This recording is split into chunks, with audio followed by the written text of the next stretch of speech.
Hello everyone and welcome to Hey Poor Players Top 25 Games of 2020. What a tumultuous, thoroughly horrible year it was. And now the Hey Poor Player team will be going back and reviewing it all. Firstly, I am Jonathan Trussler here. I am your host. And joining me here today we have... Oh, is that me? That's you! Do the recording started, we briefed him on it, but he's forgotten. I only went over this twice, but...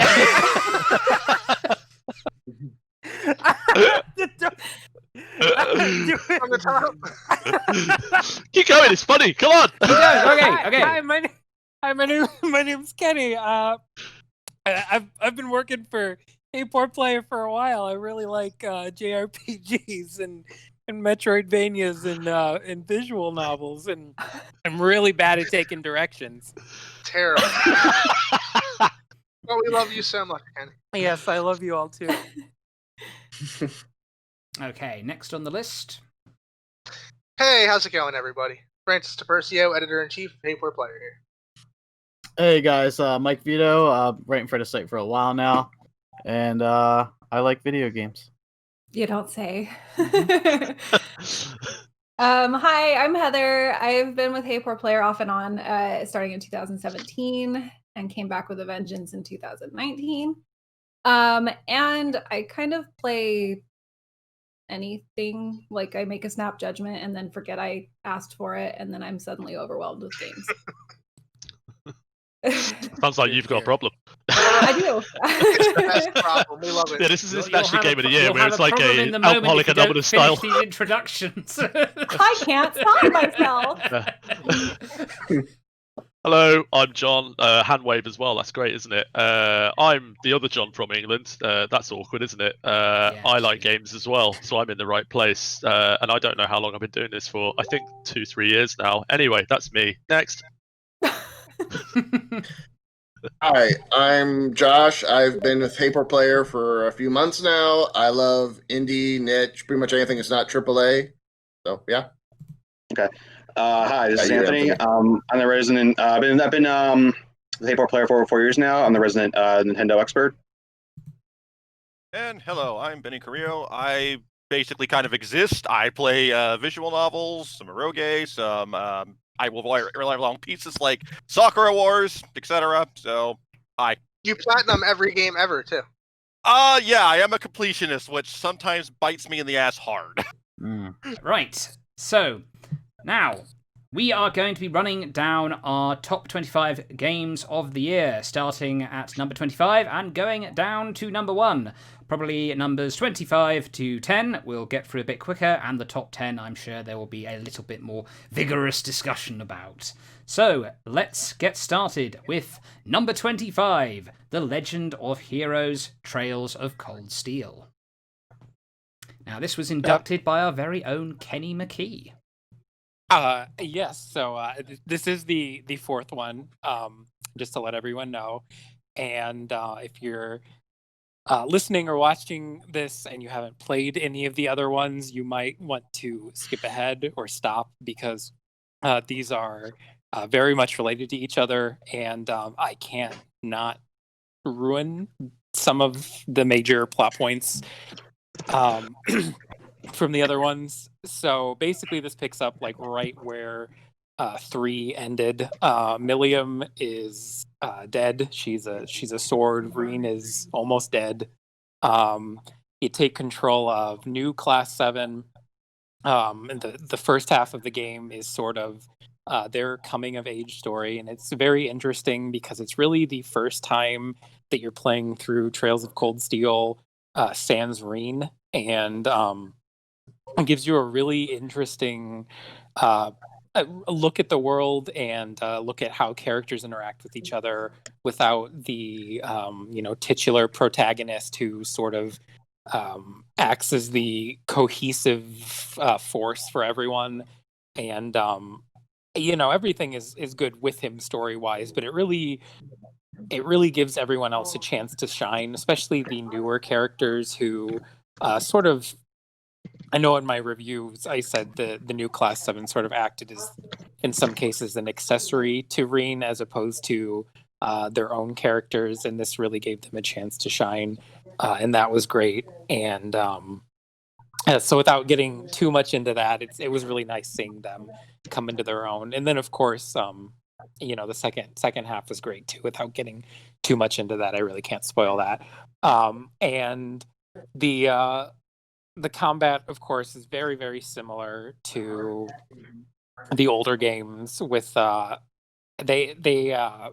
has this thing where they'll take previous mechanics and they'll add like one or two things, or they'll polish it. And this really does feel like the sort of the best version of what they have so far. It's still the Trails of Cold Steel combat that you know and love. But it's probably the most competent and fast-paced, and I would say the most fun overall. There's a lot to do. There's a lot to see.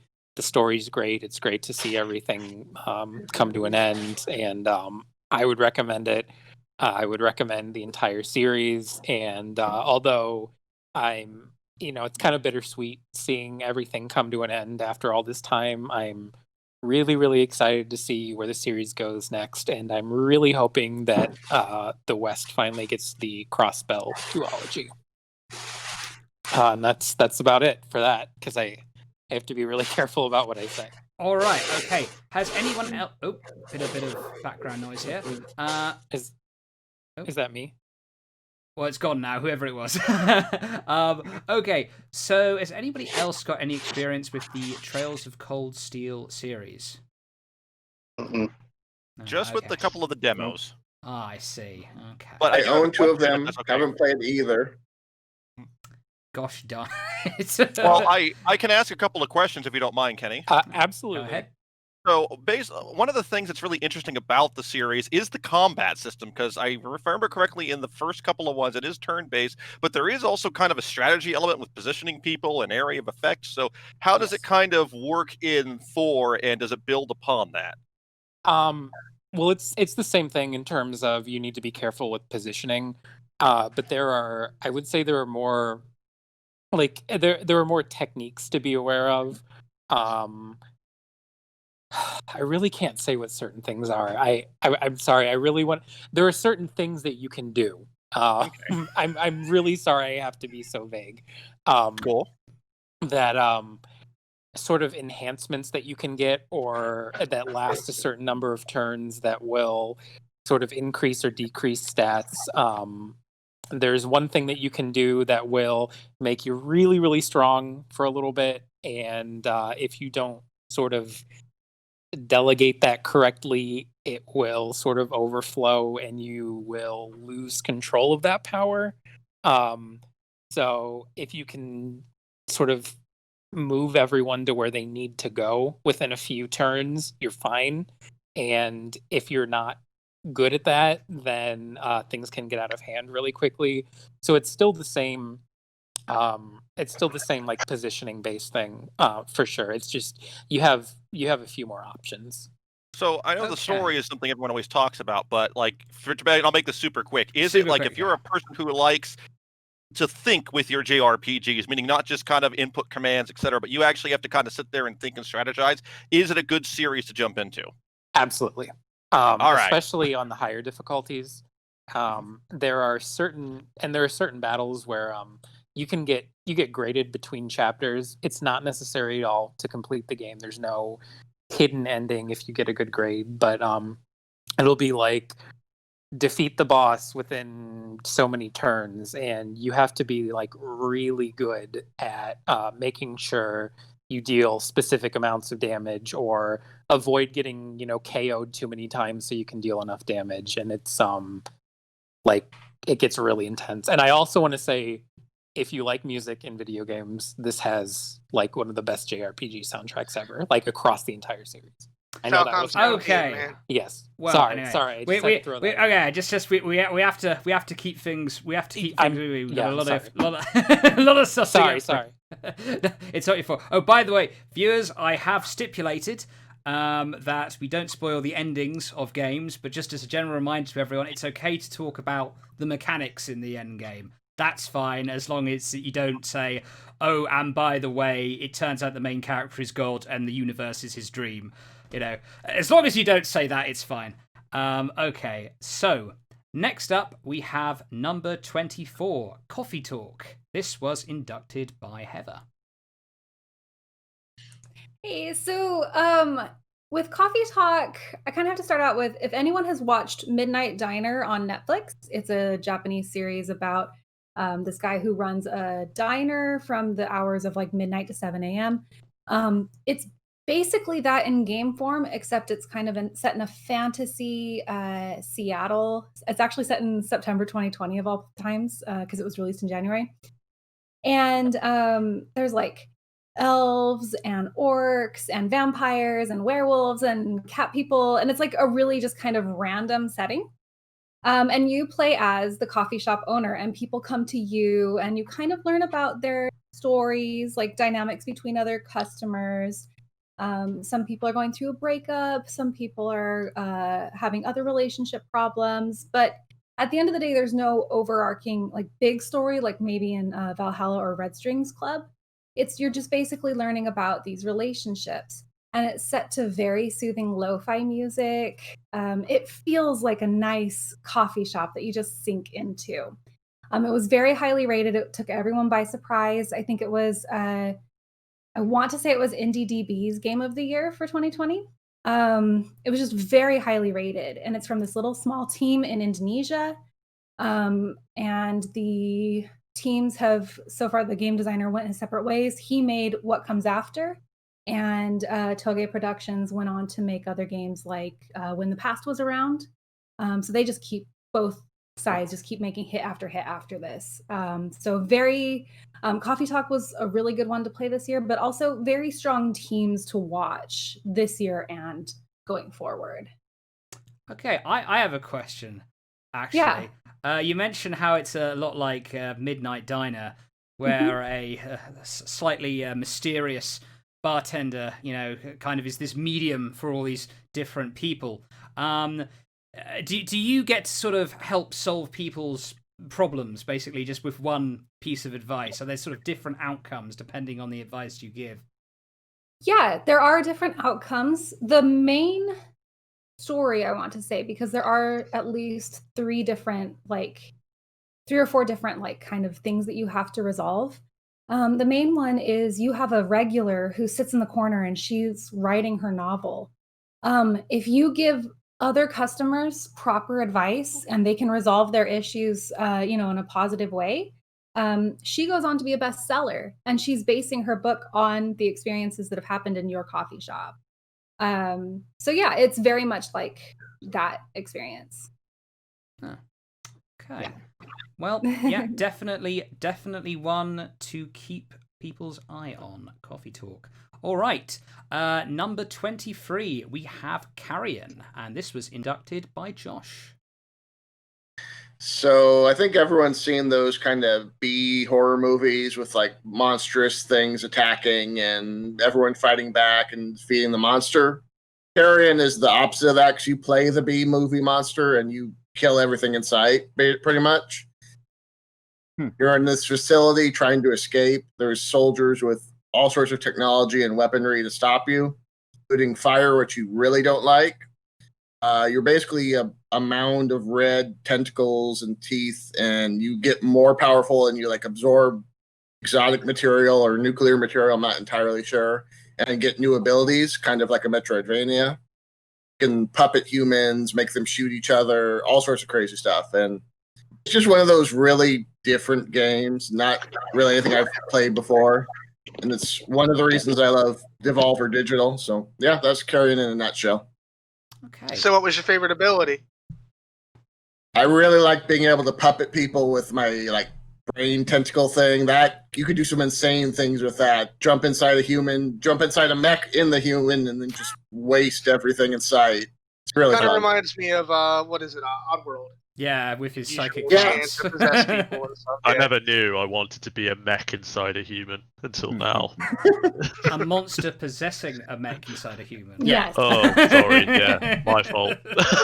I'd love to add, because I reviewed it for Hey Poor Player, I'd love to add that at least with the PC version, I can't speak for the Switch version, that the controls were so fluid that you really felt like you could put yourself in that mind of a predator going like, oh, what if I go over here? Like, oh, I see humans. Like, you're able to like kind of play with people. Like, you really do feel like you're out to catch these people, and you don't actually feel bad for like hunting them because you're like, oh, I'm going to eat and get bigger. Like, Right. the way you can put yourself in the mind of a mindless, like, gross monster, like, I do that every day. I'm just saying that's a metaphor for capitalism. Could be said about a lot of games on this list. I'm sure. True. We're all just drones, meat puppets, I tell you. By a big pound of Possessed by a monster inside a mech suit, inside a human. There's levels upon levels. It's a carrion ducking. Anyway, right. Well, to be honest, Josh, you really sold it to me now. I think I'm going to be checking that out. It's pretty cool. Yeah. The next thing we're going to be checking out is number 22 on the list, Touhou Lunar Nights. This was inducted by Benny. So, all right. For this game, even though it's a Touhou title, you can throw that kind of out the window. You don't need to know anything about Touhou. I'll just say one word: Metroidvania.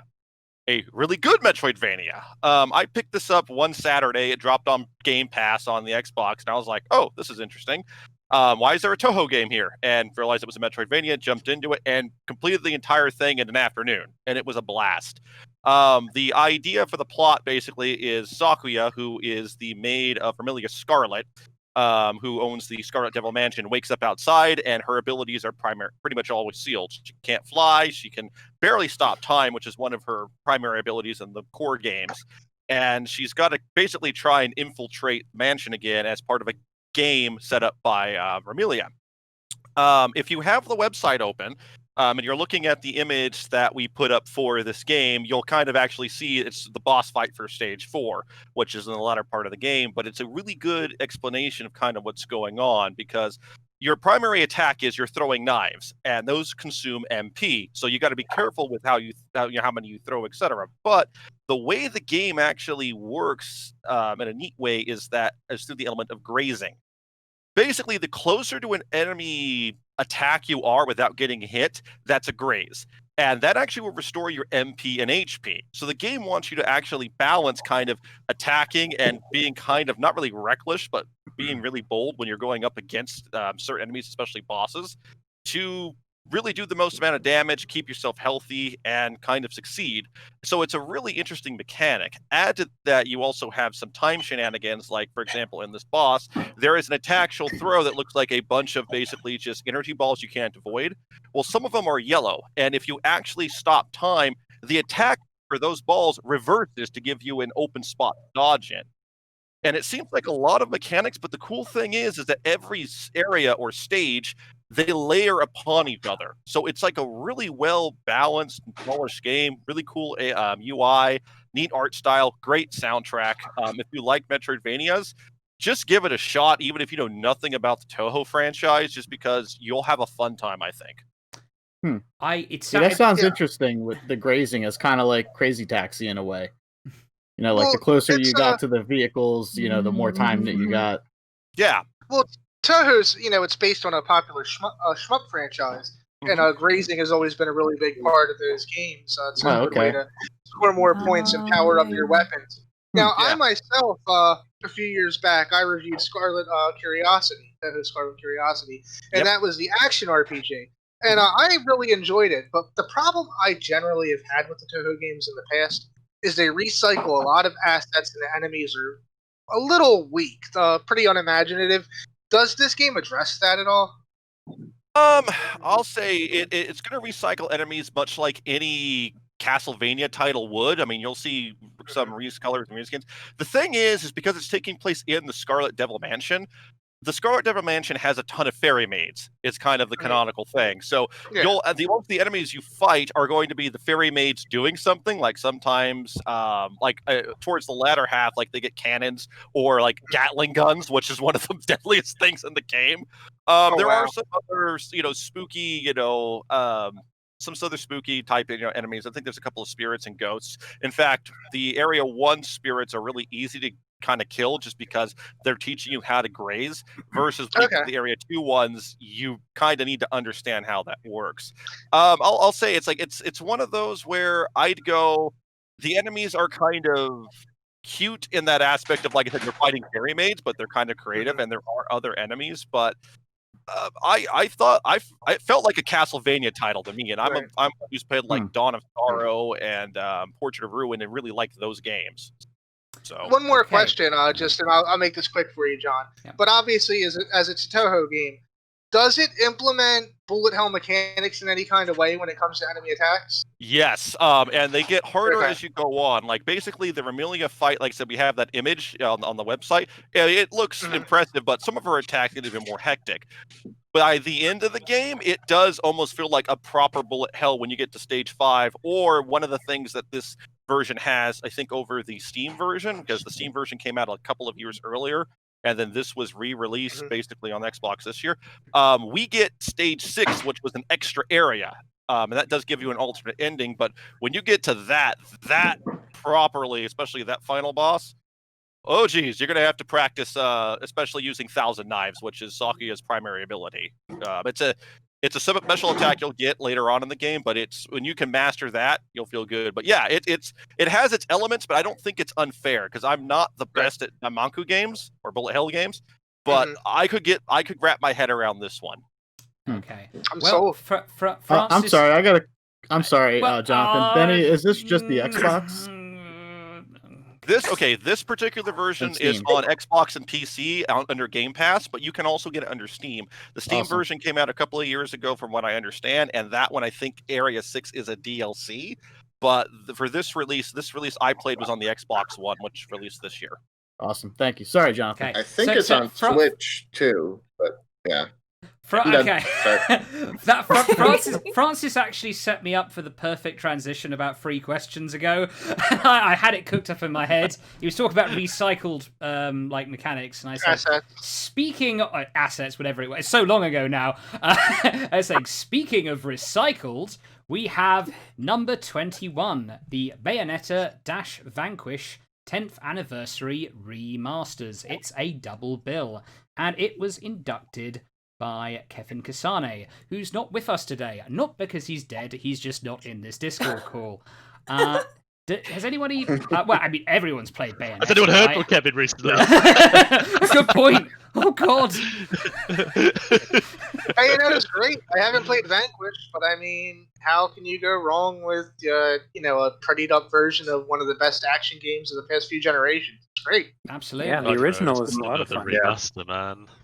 Sigh. Wild bosses flying around to the Afterburner theme, shooting down angels. What more do you want? Hair, tentacles, destroying You're everything. half naked except for your hair. It's wild. It's like the good kind of frustrating. There's good frustrating and bad frustrating. And that's I feel like that's one way to tell like good gameplay design is this is hard, but do I want to keep playing it? And the answer to Bayonetta is yes.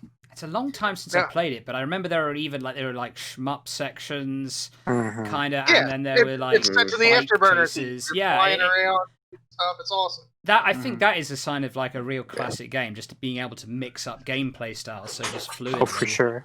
Yeah, and it does it so effortlessly. Like you'd think it would be a jarring transition, but you're like, oh, it's a super scalar shooter now, and you don't even notice. And it throws so many different moves and combinations at you that you learn over the course of the game, but they're done and fed to you in such an organic kind of way that it's never really overwhelming. And I felt by the end, like I just felt like a total badass. It's great. I think the only other game that's really made me feel that way is probably Devil May Cry 3. Okay, well, and it was it did have some Devil May Cry stuff on it, didn't it? Yes, Devil May Cry creator Hideki Kamiya. Yes. Yes, very good. And it's now remastered in 4K. How could you lose, folks? How could you lose? Well, no, I've never played Vanquish. Yeah. Has anybody played Vanquish? Anyone? Nope. Okay, great. Well, we can make up for a little bit of extra time from the last entry by moving on to the next one. And I'm sure a lot of people will have strong opinions on this one. Number 20, Ghost of Tsushima. Yes, this was inducted by Kevin Chapman, another one who's not here right now. But okay, I'm sure... I played it. Okay, can Oh no, you both. No, I've not played it, right? So whoever answers, I would like you to answer and tell me why I should play this game. Because wait. Wait. Because I literally She's going to explode, man. No, give it. No, I literally played like 5 minutes of it, and I was just like, God, I'm bored, and I switched it off. I know. You've almost experienced the whole thing then. So please tell me why I did too. For the first 5-10 minutes, I was like, this is just another action adventure. Oh my gosh, I'm super bored. But then they get into, so first of all, like what Ghost of Tsushima apart was it really is a love letter to all of those old samurai movies, Kurosawa movies, and which in turn inspired all the Western movies, which in turn inspired like so much cinema. So it really is kind of like, if you like film, you would really find this game beautiful. But I think what really set it apart was just how much you would sit and just enjoy the atmosphere and sit and enjoy the environment. There are parts of the game where you sit down and you write a haiku. And after like killing all of these enemies, killing these Mongols, you go and you sit and you write a haiku, and perfectly it's a reasonable weird thing to do. Meditative break. Yeah, like you're like talking about like, okay, like here is the impermanence of life, or like here's the beauty of like a babbling brook. And you write it, and I played it in the Japanese, the Japanese version, and like it's just so beautiful, and it's like cut in between. Like obviously you're slaughtering Mongols, but like it's little parts like that. For me, I'm really into story, like in these sorts of games. And you talked a lot about the environment and sitting there writing haikus and just kind of chilling. But how's the story? Like, is that? Yeah, I mean, story is kind of what you would like expect. Like you're one guy going up against an empire, but there's a twist at the end. There's a twist midway, and there are the people that you meet. They kind of have to overcome their own kind of personal issues while you're kind of beating, like fulfilling their side quests. And so they might be like, oh, I have to overcome grief. I have to overcome rage. I have to overcome betrayal. So each person kind of has this journey that they have to go through, and you're helping them go through it. And the characters are so fleshed out. Like the con is incredible. Yeah, like you're like, oh my gosh, I love her. She's my favorite. Or I love her. Like she's my favorite. Oh, he's my favorite. Like I kept on like finding favorites because they're just so like multi-dimensional. And the end, like it like was almost poetic, but like literally just a single tear like rolled down my cheek, like, oh my gosh. Yeah. Like I watched Francis's son finish that game, and everybody was kind of just sitting in awe. I already finished it prior to that, but I knew it was going to happen.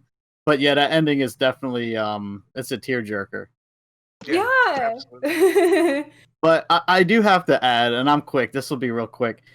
Yes, the haikus are cool and the fox dens and all that stuff, but after the 5th one, you're kind of just like, oh, I got to go and find all this stuff, because it does help your character. I mean, I will give it that, but it does get very tiring because there are a lot of haikus, and if you're not in the haikus, then you have to be. All right, well, if you don't like foxes, it doesn't matter. You got to go find those fox dens. That brings us to the most important question about Ghost of Tsushima. Is it sold to you, John? Have they sold it to you?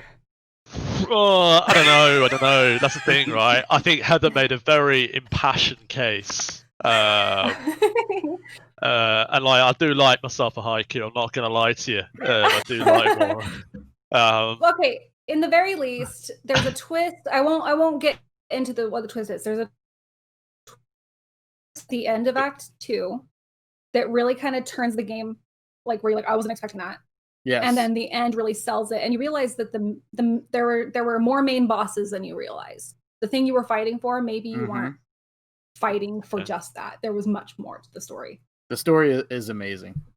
Okay. Yeah, one thing I will add though is like story-wise, like it is phenomenal. I agree with every last point that Heather made, but if you were entirely burnt out on the formula that like Ubisoft has going on with the scour a map, take over outposts, rescue hostages, yada yada yada, those kind of mechanics are going to beat you over the head for the duration of the game. It's like if you're burnt out on that kind of loop, you're probably not going to be nuts about Ghost of Tsushima. Okay, moving on. We have number. Well, I like I said, a lot of people had a lot of stuff to say about that one. So moving on, number 19, La Mulana 1 and 2 Hidden Treasures Edition. This was inducted by Pernell. We got a triple, people who weren't here. Okay. Pernell. So who has? I think there was already some controversy. With Josh, you were surprised. You were surprised by this as well. Okay, so Kenny was talking earlier about well-balanced difficulty. La Mulana, both games, I don't think they're well-balanced. They're just really prohibitively cruel in every way they can be. I love Metroidvania. Sorry, what'd you say, Frank? You enjoyed the challenge, didn't you? For the most part, there were certain things that I thought were a little too punishing, where I was just kind of like, well, why did you do that? For the most part, I liked it. And I gave it a pretty decent score because I reviewed them, I think, last year. Right, you did, yeah. I did like them, but I could also understand where Josh is coming from because it's not a traditional Metroidvania. It expects you to like know exactly what you're doing at all times, but it doesn't tell you what to do. It's kind of like, and then it just kind of like laughs at you when you trip up, and then it's like, well, how is I supposed to know what to do? So it's some people like that, some people don't. It's definitely not the most punishing out there, but it's not the nicest either. That being said, I'm in total awe. Pernell submitted this entry, and I've been watching him over the past couple months do a playthrough without any sub weapons whatsoever, and Jesus Christ, is he human? Yeah, I don't know how. Is that something you would attempt? Oh no, not at all. The reason this is on the list because Pernell rates it very highly. He seems to acknowledge how tough it is, but he sort of relishes that challenge. And I think has it got like a co-op mode? No, I don't. I don't think so. I think he just played with a friend. He said. Oh, okay. All right. No, there's one line in that piece that he wrote where he basically calls it Indiana Jones, the video game sans plot armor, and that really kind of, from what I've seen of I haven't played it, but I know La Mulana 1 at least very well from way back in the day. If anyone knows of Deceased Crab's Let's Play of it, that's probably where you first heard of the game. And yeah, just like watching that playthrough to get an idea of what it was. It is I want to say it's a love letter to the MSX. But it's also one of those where, you kind of need to know what it is you're doing. Some of the solutions to some puzzles, you just go, what?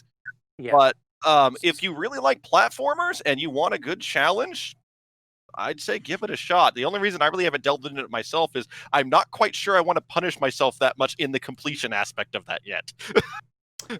Okay. I would say, fortunately, there isn't too much completionist stuff. Most of the stuff's mandatory. Sorry, Jonathan. Okay. Good. Right. So, yep. Okay, La Mulana, it has split opinion, but because of Pernell's passion for it, it has its place on its list. Okay, number 18 is Resident Evil 3. Ho, ho, ho. And this was inducted... So happy this made the list. Yes, me too. And this was inducted by me. So, yes, Right, so there are a lot of video games where you go on a million side quests to collect feathers or random crap. There are games where you talk to people like, where do you come from? What job did you have? What's your second cousin like? And then there are games that are just an all-out action thrill ride. And this is what Resident Evil 3 unashamedly is. Right from the start, Jill's having a conversation on her phone.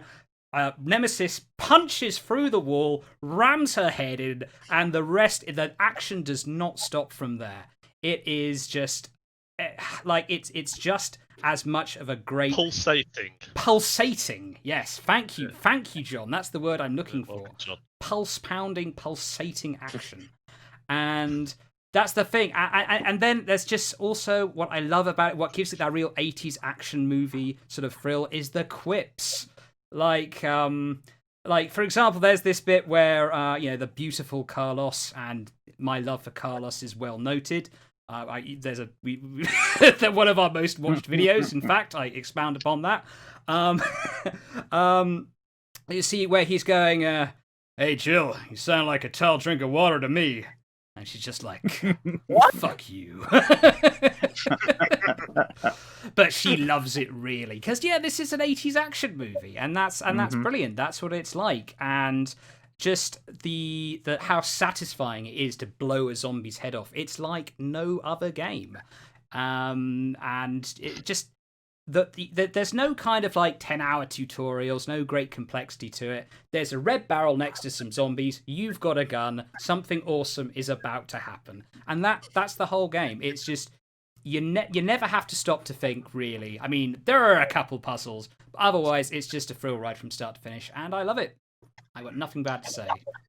I'm sorry, John. I think you've got your rose-tinted glasses on there, mate. Because I've also played this game this year, and I had a bad time. Not with the game, because my dog actually bit me in the eyeball, and I went to hospital. But that's another story. You sure you don't have a Resident Evil dog? A zombie dog? No, it was like she actually was just playing. She was moving around. Yeah, I'm actually a zombie now. That explains a lot. I know. I'm educated. I've been studying hard.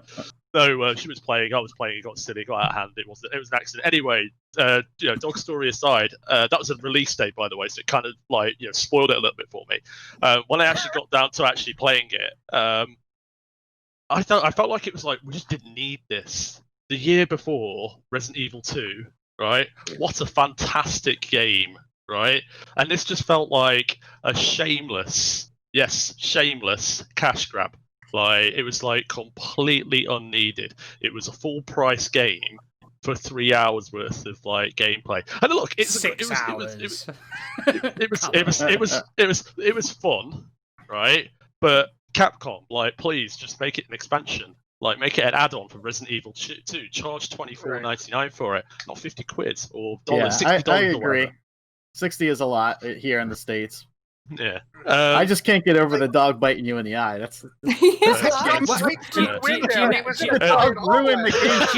you know what you got to do if you played it through at 6 hours? Not good enough for you.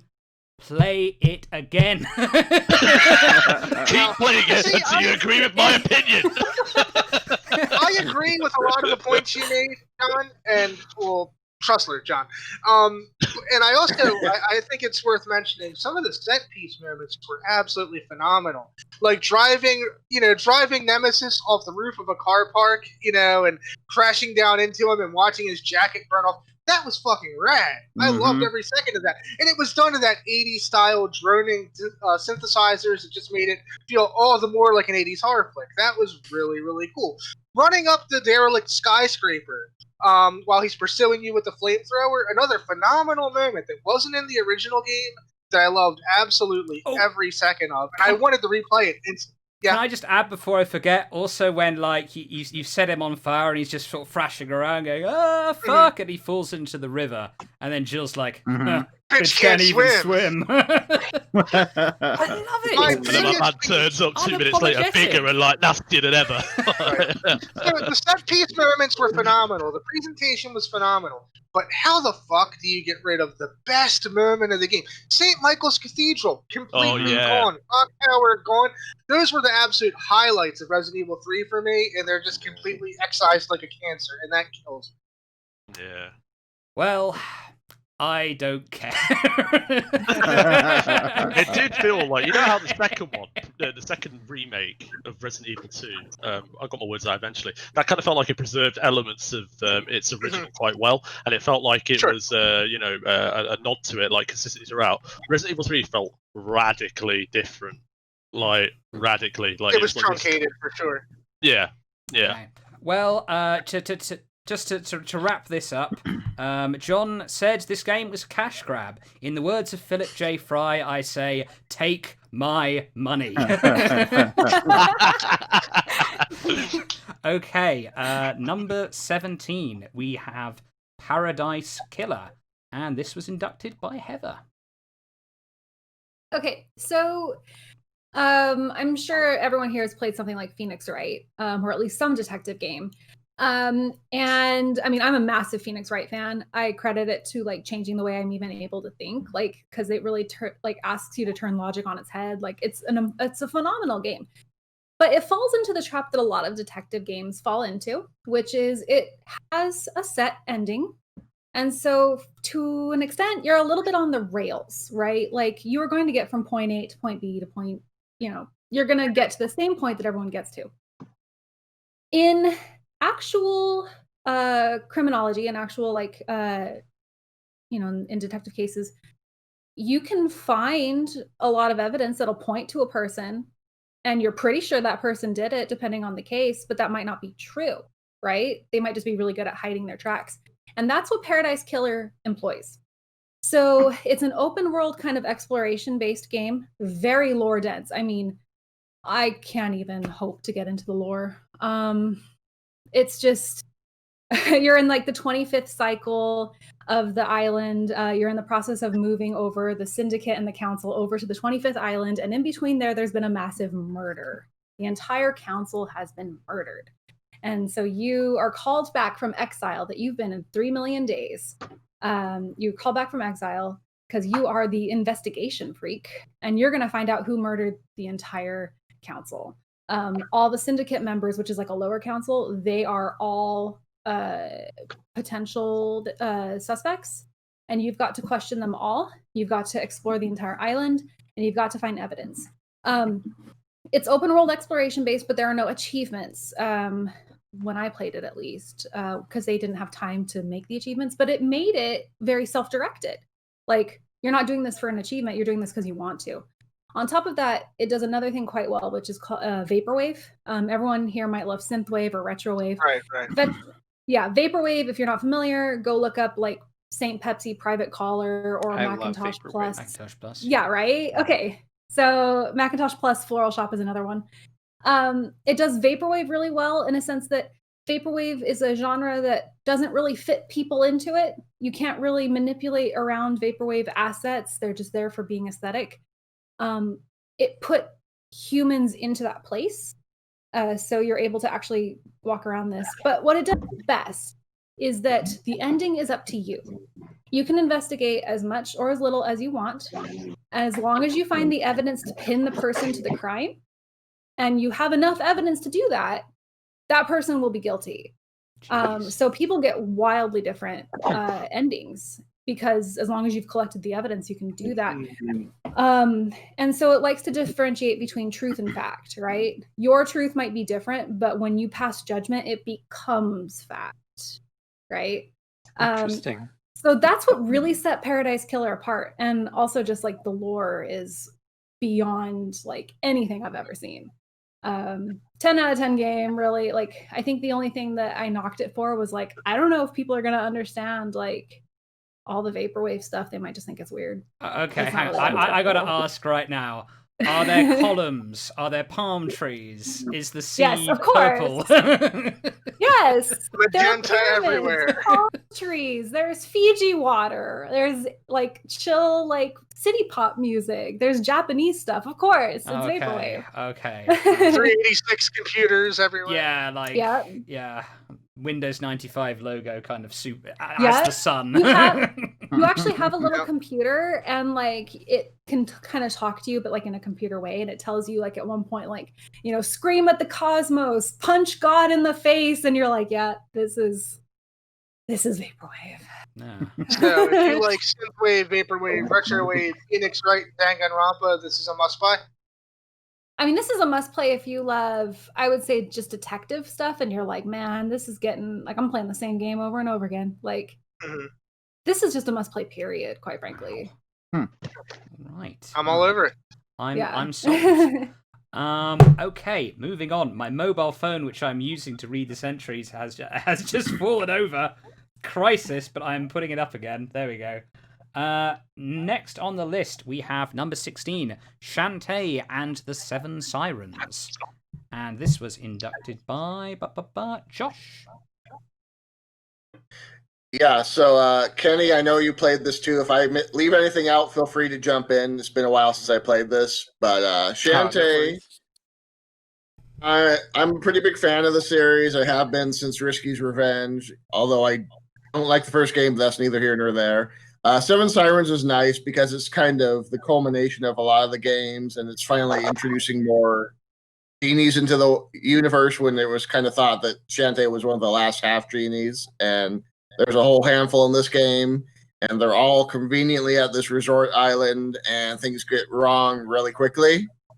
But it's a platformer / Metroidvania light, I'd say. I don't know if I consider it full Metroidvania. But you get new powers, new abilities. You can transform into different animals and get to places you couldn't before. What's really cool about this Shantae is they have some fully animated cutscenes between like intros to boss fights. They're just deliciously well done and really add a lot to the Shantae universe, which is already really fun, humorous, kind of easygoing universe to be in. But I wouldn't say this is my favorite Shantae ever because I still love Pirate's Curse, and if they do an HD of that, that will be my favorite Shantae too. Yeah, see, that's a really well done one. But I think they did. Way Forward always does a really good job, and I thought they did a good job on here. So, Kenny, if you have anything, feel free, man. No, I think you got it. I was gonna say Pirate's Curse is still my favorite. This one's good, but until they do another like really like get gung ho on the like Metroidvania, because they did such a good job on that, and I don't think they're gonna like outdo themselves until they get on the ball on that again. Not to say that this was not good, because it was. But does this have the same foreground background hopping map layout? Yeah, no, they kind of dumped that after the Risky's Revenge. This one is definitely a step forward from Half Genie Hero, which I backed the hell out of that game, and I enjoyed it, but it was kind of more platformer with annoying things. That was my problem with it. It was a little streamlined. It kind of lost that sense of wonder of exploring this. It's like expansive world. It was just kind of a straightforward platformer. That's why it didn't really entirely resonate with me. Even the map layouts were cool. Yeah, I felt like that was one of the weakest titles in the entire series. Like not that it was bad, again, but compared to everything else, it was like really underwhelming. Good boss fights. Yes, and it still had. It was really pretty, though. Oh, for sure.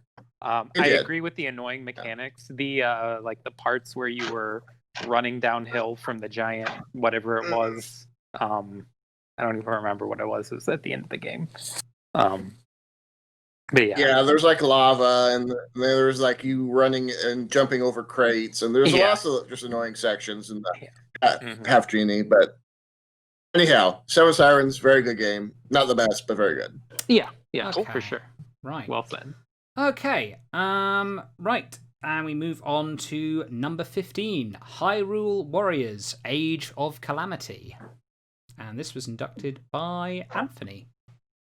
Right then. So after Hyrule Warriors received just incredible abundance of DLC for like what was like 3 years straight, and then there was the definitive edition on the Switch. It was kind of like, where do you go from here? Just because it basically covered like practically every title in the whole series, barring maybe 1 or 2 titles. So it's kind of like, well, so it's like, where do we go from there? And so, it's funny because I feel like most people were kind of expecting to just to kind of go back and do Fire Emblem Warriors 2, just because that game only covered like 3 games in the series, and then they just went back, and then suddenly they just kind of went with a Breath of the Wild theme entry, which is kind of more like a, oh wow, I didn't even know I wanted that idea, but okay.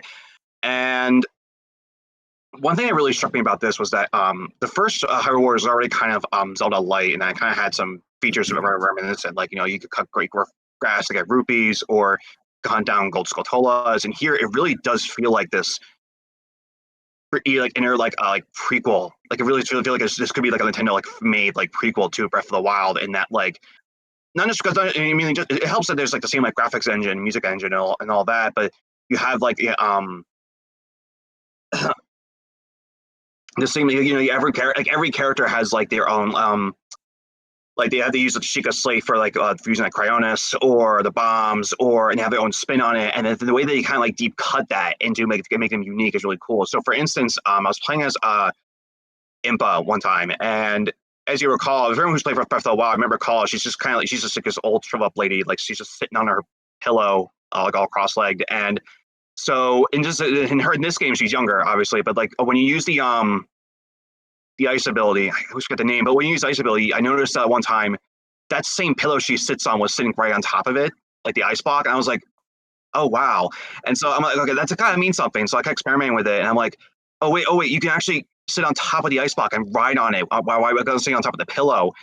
And to me, that to me just really showed like, wow, people who made this have this really deep reverence and deep reverence for it, and the original entry, and just the way just something like the left field like character choices, and just the way it kind of improved on just some of the aspects of the original Breath of the Wild people weren't like crazy about. Like there's no open integration, so and instead you're kind of more goaded into like combining like weapon skills, just so you can like keep powering your character up, which I think, you know, which honestly I think Nintendo should kind of just look back, because that was something that I personally didn't really mind weapon integration, but some people weren't crazy about. So they can take like some hints or notes on just how to make the sequel, which they haven't get a release date on, have they? They have not. And no, they have not. So, yeah, that's pretty much it. Okay, right. I was going to say, go I ahead. think they did a great job with making the characters more unique, just to build on what Anthony said. The characters, in some sense, did feel a little copy-paste in the original Hyrule Warriors, and they felt like really, really unique from each other. Like, you couldn't just like jump from one character to another. You had to take a little bit of time learning each character every time you switched to a new one. And I thought that was really neat. I like that a lot. Now, I myself, I've never been especially crazy about Musou games. Benny, don't give me eyes full of daggers, man, okay? Not at all. Still cool. Yeah, we are. But, you know, Musou games have never really done it for me, but I'm pretty big into Zelda. As someone who's not crazy about that whole hack and slash, you know, kill waves of hundreds of enemies and defeat the general, will I still enjoy this game as a Zelda fan? I think you will, just because of what I said, and that it depends on, I guess really says on just how much you enjoy Breath of the Wild in general. I would also agree. I would back that up too. I'll jump in here for a second too and just say, like, I've played. This game did not work with me at all. I played about the first 2 or 3 missions, put it down. I haven't picked it up since. But really? Part of that is because it does feel more like a Zelda game and more like Breath of the Wild than a Musou game. Yes, you're using the Musou idea of you're facing a bunch of guys, but it's not that simple. It's hard to explain. The feel is just a little bit different, where it's not I can pick up any character and kind of get a quick feel for them. You have to really understand the combat and the characters a little bit more. So it's a little more developed in the hack and slash that way. Right. As such, like for me, it just I'm like going. I kind of personally, I wanted more the original Hyrule Warriors in that style. This is more in the Zelda camp. So if you're a Zelda fan, absolutely give it a try, because this is more Zelda-like, I think, even in my minor playing of it, than the regular Hyrule Warriors. But if you're more of a for sure experience, it's not going to quite give you that, I don't think. That's cool, because the reasons I'd want to play are more nuance and storytelling. So, as someone who's more into that, like, it sounds like this one would be up my alley. So, I'm gonna check it out. All right. Yeah, I was about to second that. I've been furiously reading what Anthony's written, and I think I'm going to pick that up based on what he's just said. Furiously reading. That's an interesting adjective to There was blood coming out of his eyes. Well, I was trying to listen and read at the same time. I am a zombie. Yeah, I am a zombie. It's very difficult. We all know this. Okay, well, on that bombshell, there's the next game on the list is number 14. Brigandine, Legend of Runeterra. And that's a lovely title, isn't it? Especially when you say it. Yes, thank you. I know. I'm great. And that was inducted by Purnell. Has anyone else... well, someone else must have played it, I think. Me. Kenny reviewed it. I reviewed this one. Kenny reviewed it. Yeah, I also voted for this. So, oh man, I don't even know. I guess I wrote a beginner's guide for this, but I still don't even know where to start. It's sort of like a half and half between Fire Emblem and Advanced Wars, I guess. It's a tactical RPG. You've got your human like fighters, and then your monsters. Monsters are expendable. Humans are not. It's really interesting in that sense. If you've played, it's also got sort of a Nobunaga's ambition factor to it. You have to unite the entire country, but it's much more combat focused than it is I don't even know what you would call it, like tactical, like economics. So like with Nobunaga's ambition, there's like economics and stuff like that. This is just, you have like one resource and it's pretty easy to manage. So like as long as you get that under control, you just need to focus on fighting. The fights themselves can actually get pretty difficult, but not unfairly so. The campaigns are a little long, and so as long as you don't mind that, I would say it's really good. My review probably does a much better job of explaining it than I'm doing it right now, but it's a lot of fun, and so long as you like tactical RPGs like that, I would definitely recommend it. It's a really great game. I know you mentioned Advanced Wars and Nobunaga's ambition and stuff like that, but this is in fact hex based, correct? Yes, it is. Okay, because I know a lot of people, even if they like tactical RPGs or tactical strategy games, hex based is kind of divisive. A lot of people aren't too crazy about those. A lot of people love them. I do think that's a disclaimer we definitely do want to throw out there, though. Yeah, I honestly, for those who don't like it, I honestly tend to shy away from it myself. When I first saw it, I was kind of like, eh. And to be honest, after like an hour, I didn't care. It's right. Really fun. Mm-hmm. It really doesn't matter that much. I don't know. Some people, probably want to kill me for saying that. I don't really think it matters that much. I suppose in some senses it does, because there are more vantage points from which you can get attacked. Whereas, if it's like square cells, there are just 4. But aside from that, it's really not that different. At least not for me, anyway. And I don't know. It's a lot of fun. If you don't like the hexes, you should still give it a shot. Okay. Cool. Yeah, I did. Okay. Go ahead. Sorry, Josh. Do you have a I was just gonna say, real quick. When I played it too, I didn't mind the hex-based combat at all. I did think there should have been a little bit more like individuality in how you could customize the characters, the commanders, and whatnot. For sure. I do have to say the artwork in that game is outstanding. All the hand-drawn stuff is just utterly beautiful. So good. Kenny and I were gushing about those portraits like the whole time over his review period. He's just like, look at this, it's amazing. It's so good. Yeah, there is not like one bad looking character. Even like the most hideous looking monster is beautiful in that game. Oh, that's a very sweet sentiment. Even the most hideous looking monster is beautiful. On yes, that... everything in that world is gorgeous. Well, on that He very sees inner beauty. in that lovely, lovely sentiment, we'll move on to something equally lovely. Da, da, da, da, da, da, da, da. It is number 13, Sakura Wars. There we go, and this was inducted by Benny. Yep. Okay, so Sakura Wars. So way back in I think it was April or May, I ended up writing a 5-part essay almost about basically as a preview for this game coming up and comparing it a little bit with the previous game in the franchise. I had some concerns about it personally, but I know Francis reviewed it. And Francis, what was really quickly, what was your general take on that? As someone who typically isn't crazy about hack and slash combat in my RPGs, I was honestly a little on the fence.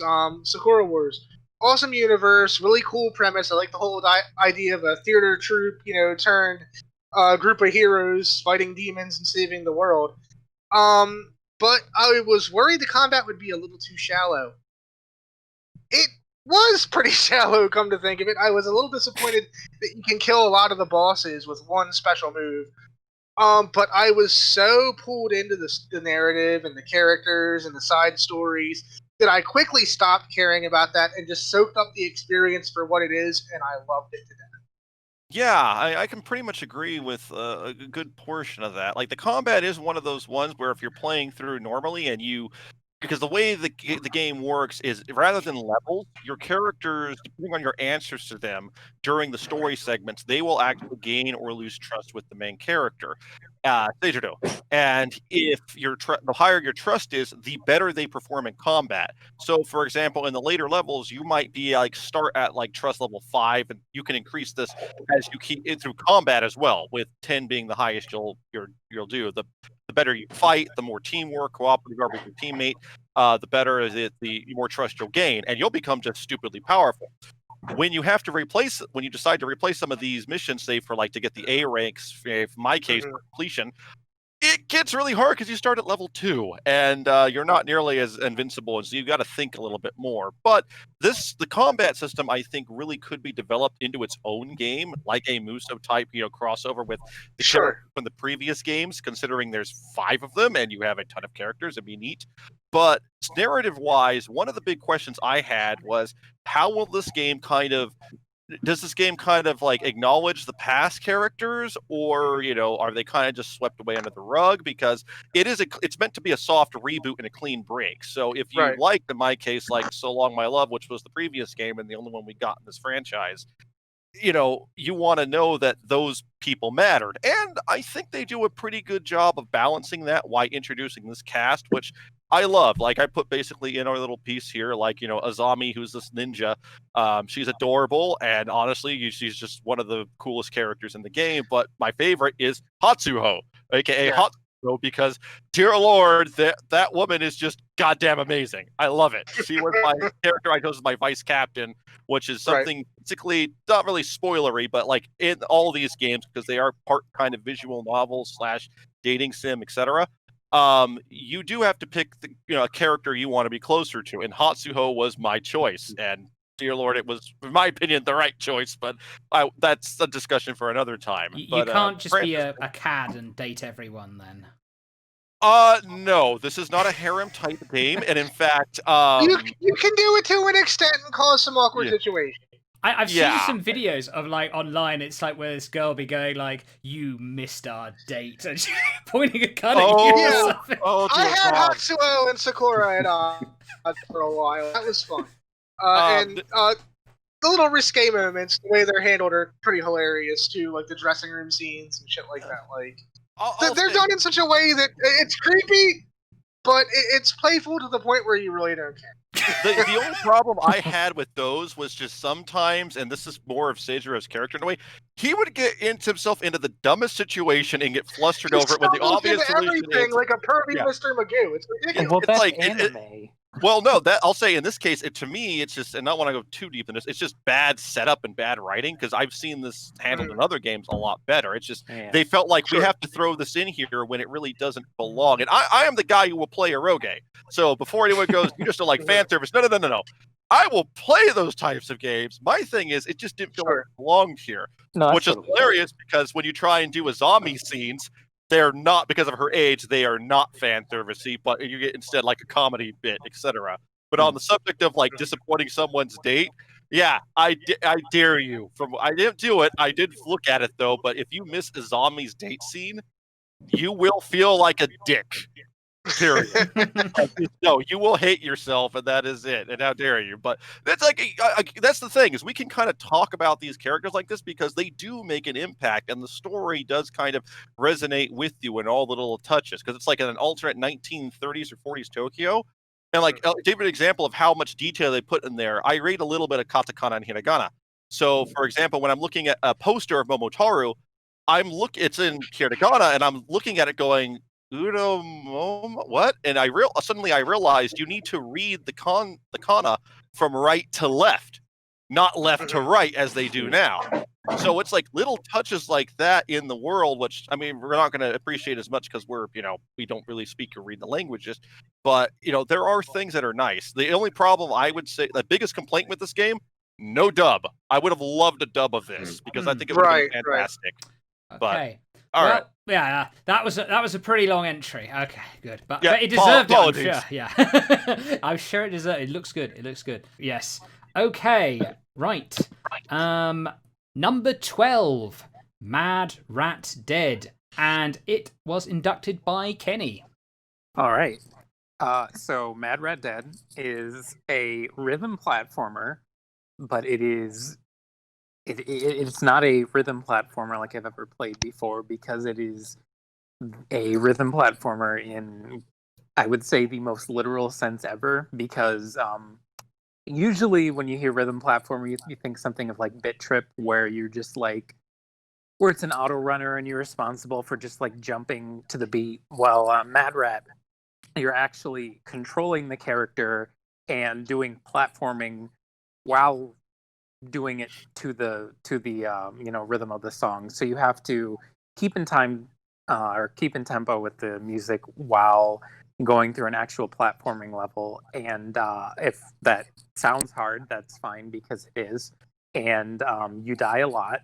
The game expects you to die a lot, and it doesn't punish you that much for dying. You have the ability to rewind time by just a few seconds. And game overs aren't incurred by dying. You lose when the song hits the end. So I thought that was really cool. And I feel like I'm doing a really poor job of explaining it again. I don't want to cut you off, but you're keeping that rhythm going for a very specific reason, aren't you? Yes, it's because you were experimented on, and you have a talking heart, which is aptly named Heart, and you have to keep moving to the rhythm that's going on in your head and your heart, and that's the only way that you can move. And Mad Rat also seems to be seeing some things that Heart isn't seeing, and you don't really know what's going on, and the game gets really surprisingly dark. The last boss was not at all what I thought it would be, and the ending was a little bit of a gut punch. So I have a question. Yeah. Oh, sorry, go ahead. No, I was just going to say it was really good. So would you say that this is more for rhythm gaming fans or platformer fans? Probably rhythm, but you have to have an appreciation for platformers. Okay. Because you're doing stuff like you're doing like the Sonic the Hedgehog homing attack across like gaps, and you have to be able to time jumps and stuff like that. But and you're doing those attacks to the beat, correct? Yes. Unfortunately, the normal game is just the tempo, but there's a hard mode where you're like doing stuff to the offbeat and like crazy stuff like that. That's all optional. The boss battles are really ridiculous, even to like the normal mode, but they're really fun. The music's really good. So yeah, it's a one of a kind rhythm platformer for sure. Nice. Yeah. Anyone else have any thoughts on Mad Rat Dead? We move on. Okay. Nah, I think I'm good. All right, cool. Yep, sounds good. Okay, number 11, Bloodstained, Curse of the Moon 2. And this was inducted by Josh Spear. Yep. I think I'm one of the few people at HPP that's actually played this, but if you've ever played Castlevania 3, it's a lot like that, but more modern. And they kind of take the characters from the first Curse of the Moon, and they bring some of them over here with some new supporting cast, like Hachi, who is a corgi who rides a giant mech armor. Yes. And each character has a different move set, different abilities. It's not really Metroidvania, but you can only get around certain routes with certain characters. It's like wall climbing and smashing spikes with Hachi and crazy stuff like that. And it seems like it would be a really short game, but there's like 6 different endings you can get in multiple modes you'll unlock as you play. And it kind of gets harder and harder, but in a rewarding way. So if you like retro platformers, it's really, really fun. It's just one of the best games I played for sure. Now, you mentioned Castlevania 3, and I know from looking at it that it's an obvious nod to it. With the different characters you have, do you feel like any of those playable characters are inspired directly by the abilities of characters from Castlevania 3 Dracula's Curse? Like Grant or Silva, Grant can climb on ceilings, Silva can phase in and out, Alucard had his fireballs. There's some inspiration, but they try and keep them from being like actual clones. There's one character who is like a gunman who can't move barely compared to the other characters. He barely moves at all, but he can snipe from a very long distance away. He can wall jump, climb, and he can throw like these insane explosives at enemies. It just decimates the whole screen. So that's kind of the Grant in the game. For the magician, there is one, but he's a returning character from the first Curse of the Moon. So they really mix things up. There is one character who's basically Dracula / vampire who can turn into a bat. So that's kind of familiar. Like Alucard. Mm-hmm. Yeah. I've got a quick question. Sorry, are you done? Was I interrupting anything? Sorry. No, you're good. Go ahead. Okay. I heard my Bloodstained experience is actually unfortunately limited to just the Ritual of the Night. But I want to play both Curses of the Moon. But I heard that they made 2 harder than 1 because people said 1 was too easy. Is there any truth to that? I'd say I no. actually feel. Yeah, I think the first one was harder, personally. Okay. The final boss of the first one destroyed me, and the only reason I could beat it is because every time you failed, you got a 1-up to keep trying. Okay. The final boss here was annoying, but once you kind of got the rhythm down, it wasn't as hard. Yeah, I've played both of the games to completion, so I had to, for gamer score, so all 1000G, which meant I had to get pretty much every ending and do every variation of it is. But hey, it's an Intercreates game. Those guys know how to make a damn good game, and I enjoyed it. But yeah, the first game was a lot harder, I think. The second one, I'll be honest, I played up to about, I think on the first run, stage 5 or 6, the mummy boss, Josh, and I threw it on easy. I fucking hate the mummy, sorry. Yeah, that one's still a pain, I think. No, the first time I beat that on normal difficulty, I did something, and the game actually froze on me. Yeah. And I don't know why, and it's not something that's common in Intercreates games, so I'm guessing it's just a weird occurrence. But after that, I threw it on easy mode, which eliminates knockback, and that's kind of the key thing with both of these games. If you play them on normal, they are like an NES game. You have the old classic, Castlevania knockback. You're going to get hit, go fly into a pit, and die. Those damn Medusa heads. Oh, yeah.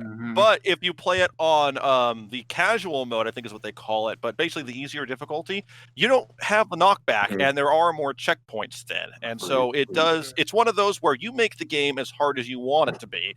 And if you feel like you've gotten better, try playing it on a harder difficulty. But, I'd say the second one is a lot easier to get into, and because of all the varied characters, there are some sections, I think, where, especially when you have the OG crew from the first game shows up and you play as them, it does get a little trickier, I think, because you're used to playing a certain way, and now you've got to rethink it. But it is one of those that overall, I think it's a better balanced game. Okay. Right. Cool. Yeah, thanks. So, That's that. Moving on. We have number 10, Microsoft Flight Simulator. And this was a special one inducted by John. Yes, and it was voted by so many people, wasn't it, John? It was a substitution, last-minute substitution. Yeah. People I'm really glad it went out made their it way on the to. list, though. Yeah, me too, actually, because I was scanning through the list and I was like, I did feel like it's missing. But let me start with this, right? So, what I loved about Microsoft Flight Simulator the most, I mean, let's all agree together now that last year was pretty rubbish, wasn't it? It was really rubbish. Not right? the best. No, no. But like, what you say? Right. What I loved about this game the most is it really captured the imagination, right? So I think it was August it came out, August 20th. I remember it well, and just installed it on my PC via Game Pass, and then it just felt like it was a gateway to the rest of the world temporarily, you know, being able to just like hop onto a plane, get your flight stick out, and just literally go anywhere in the world at any time. And the way they've done it, the technology behind it, that's the best thing about this game. The technology is just remarkable. It's a one-to-one recreation of our entire planet, right? And there's like technical wizardry there from Microsoft that's just it's genius. You have to have an active internet connection continuously to get the content into your game. But effectively, what they do, they mapped common landmarks using photogrammetry, I think. That's Dev Talk, I think. But they got the proper buildings in there, you know, like in London, the Shard, New York, Empire State, all the proper buildings in there, and then they filled in the gaps using Bing Maps, which is actually inspired because they just went and obviously they photographed the entire world with satellite, topography, and then they just used that to create a realistic representation of what the world looked like, and it's just. I've been on quite a few flights, and I can't discern individual buildings, but it looks great. It looks like everything should be there. I mean, there were a few hiccups. Like one of my favourite ones actually was the one in Australia, where I think in each individual building in Bing Maps has like a specific number of floors. And they screwed up the floors at this one building in Australia, and instead of being like, I think it was like an apartment complex, it's supposed to be like 5 floors, it was like more like 1,500 floors. Jesus! You fly through the sky, and there's this I've seen bloody... pictures of that. Yeah, there's just like... Yeah. It's like Sauron's tower, man, and he's just flying around it. And like people were going there, man. I was going on my flight, checking out stuff. But it was just, I mean, it was brilliant, absolutely brilliant, and I felt really connected. I mean, I'm getting a little bit misty-eyed here, but I felt really reconnected with like elements of the world that I didn't necessarily feel connected with, stages last year because I've been in isolation and things like that. But I just really appreciated the attention to detail as well. I mean, they're renowned, for that.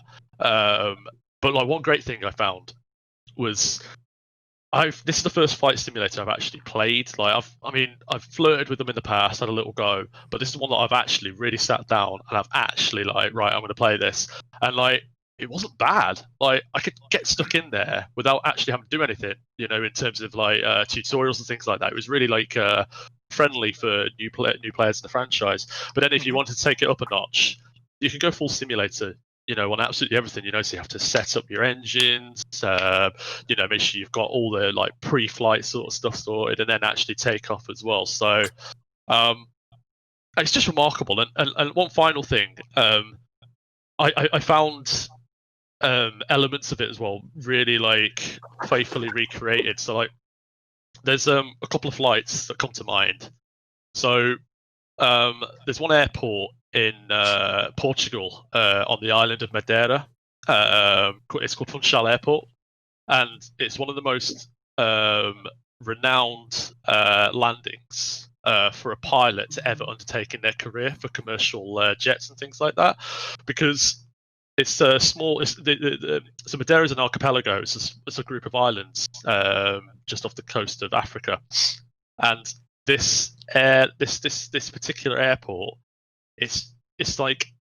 It's really difficult to describe. It's just like a little. So you've got like the island of Madeira, and there's this tiny little slot where they have to land passenger jets, and like if you screw it up, you're off into the sea like straight away. It's notoriously bad. I mean, I went to Madeira a few years ago, and we had to circle round 4 times because of high winds to actually land it, and the guy nailed it, and like it all got like everyone was like whooping and cheering, round of applause and stuff like that. It was quite dramatic, but I did it, and it was so faithfully recreated. It just felt like it was just brilliant. I mean, you have to play this game. It's so good. Well, that's all very well and good, John, but how many times did you crash? He's perfect. Don't sing. Pull up. I'm getting PTSD thinking about that.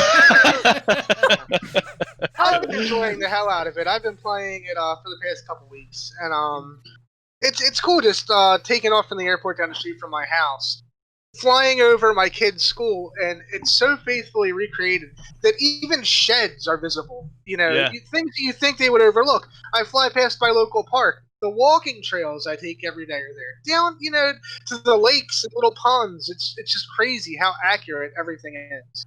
And may I add as well, it's like the first truly next-gen game, I think. How it's taken that level, kind of above. We had the new consoles last year and everything like that, but I really feel this is like an example of remarkable next-gen technology. It's escapism at its finest, I'd say.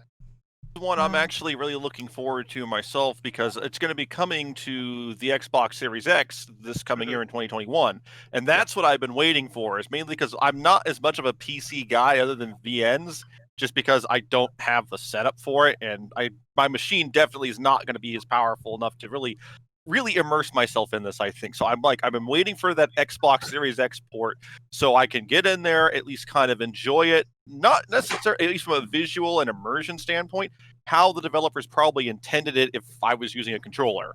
But it's like, I'm really looking forward to this one. I think it's going to be a great one.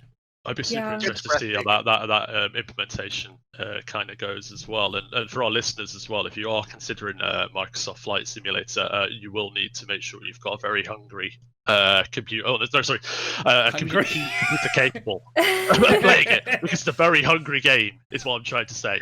Yeah. I'm sorry, John. I wanted to add one thing real quick, is that there's an indie developer kind of like person of interest, Rami Ismail. He played Flight Simulator. He's a big fan of it.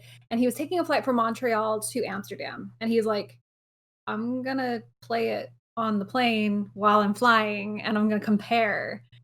And it was like when they say 1-to-1, they mean it. He put it to the test, and it was like pretty much a near perfect recreation. I saw it the other day. It's amazing. Yeah, so that's what sold me. I don't like flight sims. I've never really been good at them, but this is what sold me on it, quite frankly. It's remarkable in every single way. Okay, so we go from a super realistic game to a bald man blowing up the world with a satellite in the 90s. It is number 9, Command & Conquer Remastered. And this was inducted by me. Because I'm old and I remember it very well. You can't help but just feel a sort of sense of misty-eyed glee as you remember the first time you sent a little pixelated soldier to his doom as he's going, on my way, and then he just blow up. Reporting for duty. Unit lost. To it, it just they are very, very enthusiastic about a situation where they will probably die. That needs to be remarked upon. But anyway, it's not only do you get Command & Conquer, you also get the original Red Alert, and just as an example of a remaster, I think it is probably one of the best I've ever seen, because on a historical level, you can switch at a touch of the button. You can switch between sort of smooth, remastered Command and Conquer and original blobby, grainy 6040 by 480 kind of Command and Conquer, and it's amazing. You could just switch it literally any time you want. And it's not just that either. It's the music as well. You know, Frank Kaplaki's score, one of the greatest gaming soundtracks of all time. Mechanical Man. Oh my god. Yes, yeah. I'm a mechanical. And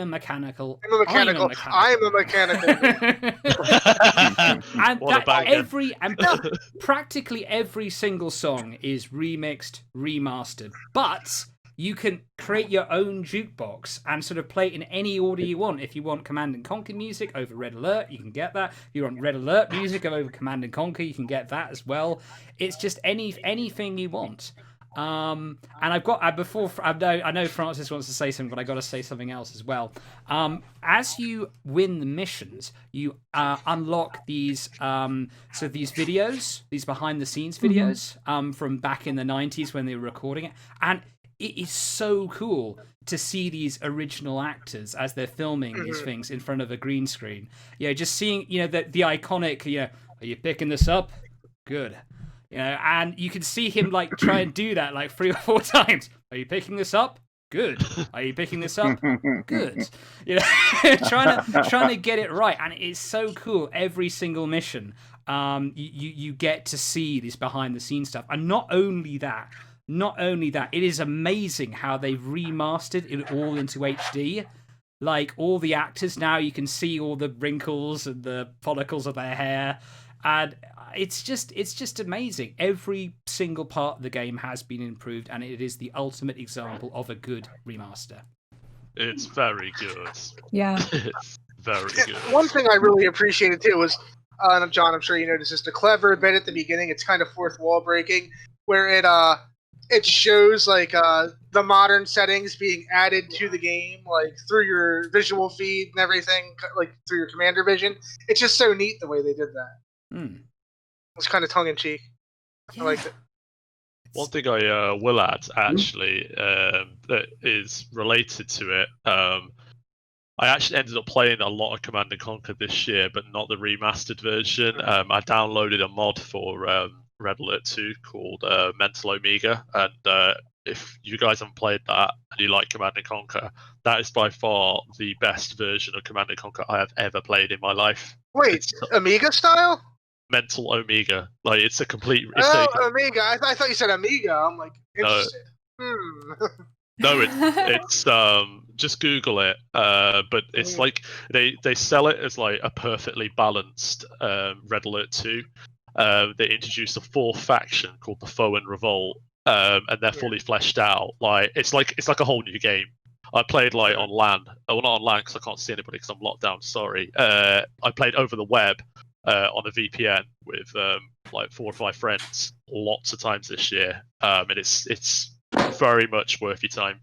But not taking away anything from the remaster. The remaster's been Thank you for using the Game of the Year podcast to advertise a unofficial mod. Thank you, John. Yeah, am I remembering this correctly? But like at the beginning of the first mission, it looks like absolute shit, and then it sends you a broadcast about the 4K update, and then it kicks that in the cool. in the gear. Yeah, I thought that was so silly, and I loved it.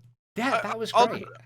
I'll just jump in real quick and say I haven't played the remaster, but I grew up playing like RTSs like Command and Conquer, specifically Red Alert, StarCraft, and stuff like that. But like if you've never played Command and Conquer or Command and Conquer Red Alert and you like strategy, go pick this up. This is kind of one of those classic quintessential RTS type games. I mean, the soundtrack is amazing. Trust me. Even like we're sitting here, I'm like kind of rocking out in my head just with some of the songs I remember. But it's like, yeah, no, it's like it's got, for what it is, like it's actually still pretty. It's kind of hokey, but it's kind of like really nice, good hokey acting, where the actors are taking it seriously. But it's like even just like the maps and the thinking and the units, you know, it's just like I said, it's that quintessential RTS. Go give it a shot.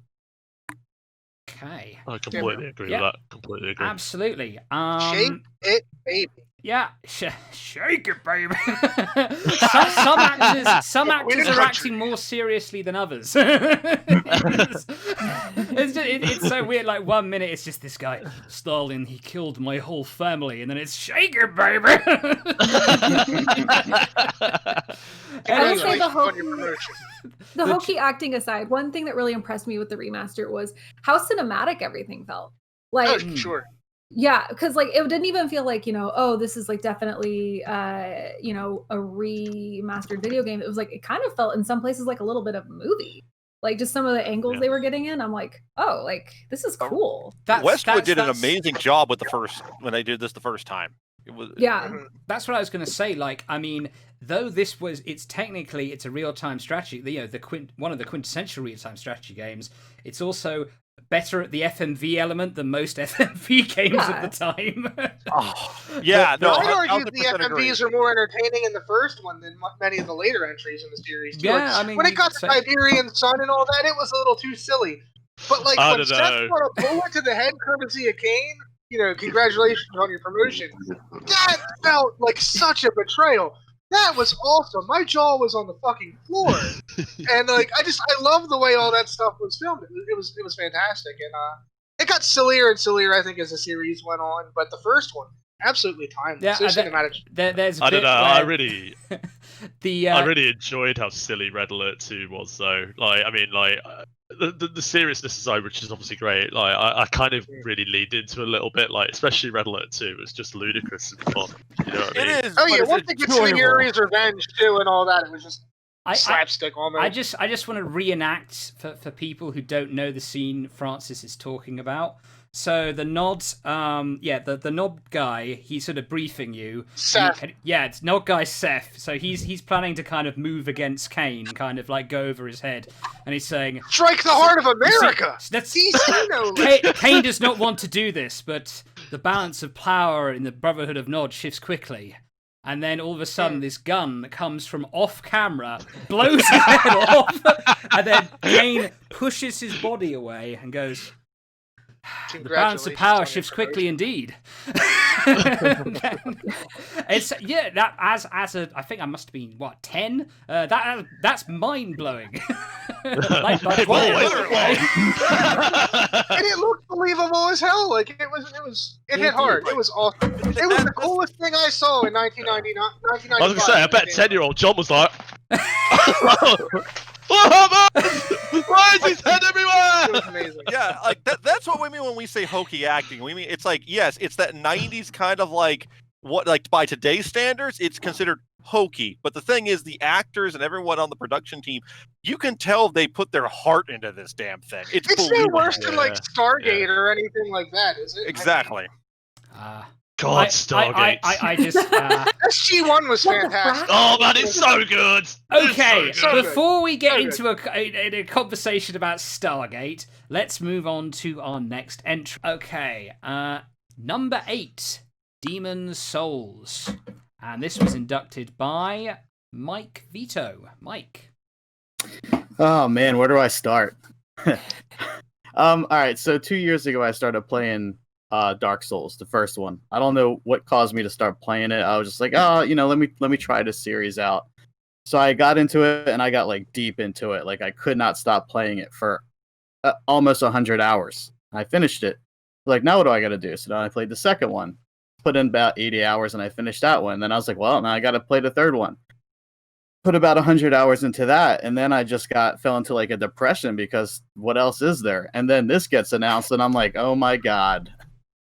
I got to get a PlayStation 5 now. So got a PS5 and picked this up, and it's an amazing game. It's just like the other ones. You'll feel right. If you've played any of the other games, which many, obviously there's a big following of Dark Souls fans. If you played those games and for some reason, like myself, you got into them late and you didn't get to play Demon Souls, jump into Demon Souls. This is the game you've been waiting for. The Elden Ring is going to come out eventually. From Software already told everybody that it's coming out. Until then, play this game because this is perfection. And this is the reason why you got a PlayStation 5. Astro's Playland is cool. Spider-Man Miles Morales is cool. But Demon Souls is perfect. Oh yes, yes it is. Can I ask you a question about, I guess, just Dark Souls and Demon Souls in general? Oh, sure. I just got into the series with, sort of, with Bloodborne. How is that different than Bloodborne? Well, Bloodborne, you don't get a shield in Bloodborne. So Bloodborne's more of a fast-paced, pretty much the gun in Bloodborne is your shield. It kind of acts as your parry. When you have a shield and you parry, you get a quick couple seconds of like a critical strike that you're able to put on the enemy. Right. With Demon Souls is more of a planning. Don't get me wrong, every fight in Bloodborne is meaningful, but in Demon Souls is more of a planning around your fight, and you're more planning on that shield use than you are just getting your hacks in as fast as you can, like you are with Bloodborne. I feel like I might actually like that. I feel like I might like that better than I would rather parry with the shield. Mm-hmm. In fact, when I found out that there wasn't a shield, well, there's a wooden shield, and in the description it tells you not to use it. Basically, yeah, it's put in as a joke. I was like, well, that kind of sucks. So I feel like I would like that. Not that I'm not enjoying Bloodborne, but I feel like that sounds like that'll be even more fun. So that's good to know. I don't know. I'm kind of the opposite to you and Mike there. I've had the benefit of having played the Souls franchise and Bloodborne and Sekiro. I actually preferred Bloodborne. Bloodborne's my favourite manifestation of the Souls formula. Really? I think it's its final form. I just loved how it inverted the whole thing on its head, because what I found in the Souls games is I played more defensively and tried to be more calculating and wait for my opportunities. Whereas like in Bloodborne, it punishes you for doing that if you counterattack when you take damage during Bloodborne, you get some health back. Right. Like that. Yeah, I don't necessarily like that. I like being defensive. It drives me bonkers. I get punished so often for being defensive. Right. Yeah, the gameplay it's so different between the two games, but in the same way it's almost identical in a way.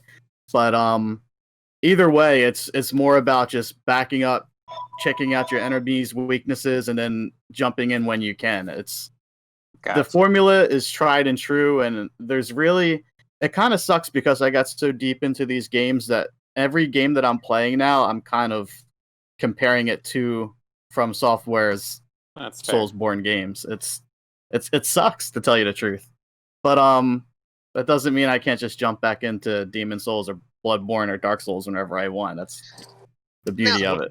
What did you think about the visuals? The visuals, it's 60 frames a second. Everything runs very smoothly. Frank will tell you the whole time I was playing the game, it has a photo mode just like Last of Us 2 does. So you can pause. It's kind of different because you can pause this game with the photo mode. You've never been able to pause any Soulsborne games before, but this you can pause. But I've paused the game probably, I couldn't tell you how many times, because I kept taking screenshots and sending them to Frank and saying, "Look how beautiful this game is. This is it's insane." But even the Dragon God. Yeah.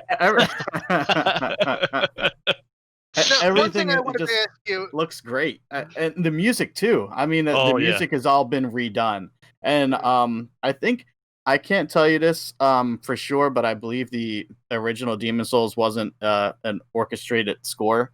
This is a full orchestrated score, and it sounds amazing. Now, one thing I wanted to ask you, because in terms of visuals, and I've given you my opinion on it from the brief bit of the game I've played. I think it's breathtaking, but I noticed social media, as it tends to be, was up in arms over the change in direction of the game's art style. How do you feel? Not From Software, Bluepoint did when bringing this over. Do you think they kept the spirit of the original alive with these new visuals, or do you think it was for the better, or just a different take? How do you feel about it? From what I can say, like I said, I didn't play the original, but from what I've seen of the original, yes, this looks a whole lot different. I mean, they pretty much built it from the ground up. But I have played Dark Souls games, and from what I understand, they play very similar to Demon Souls. And I mean, seriously, who cares about visuals if the gameplay is the same? That's why you have next-gen consoles. We're always looking for that upgrade in visuals. So if there's people complaining about that, then just go play the old game. You know? But you don't think it was to the complaining detriment about? of the atmosphere or anything like that? No, definitely not. That's just total BS to me. Purists up in arms because it's not from software, probably. Yeah, purists. If you like the old game that much, go play the old game. It hasn't changed. I mean, there always is a risk when doing something like that. But yeah, it's like it's new hardware, and this is from someone who hasn't played any of the Souls games, but just as in general, like you're on new hardware, and you can do so much more possibly with it. So you kind of do need to push it, but at the same time, the developer, also kind of wants to make a little bit of their own, not want to say influence, but kind of there are certain things maybe they want to try to make a little bit more their version and show, they want to be true to the original. I think we all agree that they've definitely done that. So, when you change a couple of different things, I don't think there's any problem with that. You're advancing the art, you're advancing your technology, you're learning more and more about it. And like you guys said, the original exists. You can go pick it up and play it. Hey, and maybe this will get people who play this, maybe they'll go back and buy an older copy on the older system, because I think that was PS3. Yep. So go find a PS3 copy, pick it up, play it, experience it, do a comparison. We can always sit here and argue for sure this one's better than this in some way, but I think at the end of the day, if they're both great games, they're both great games, and it's deserving of a spot on this list. Absolutely. I think that sums it up. Anyway, moving from grimdark and to somewhat less grimdark, it's number 7, Fall Guys. And this was inducted by John. Yes, it's me. So this game, there's not a lot really to say.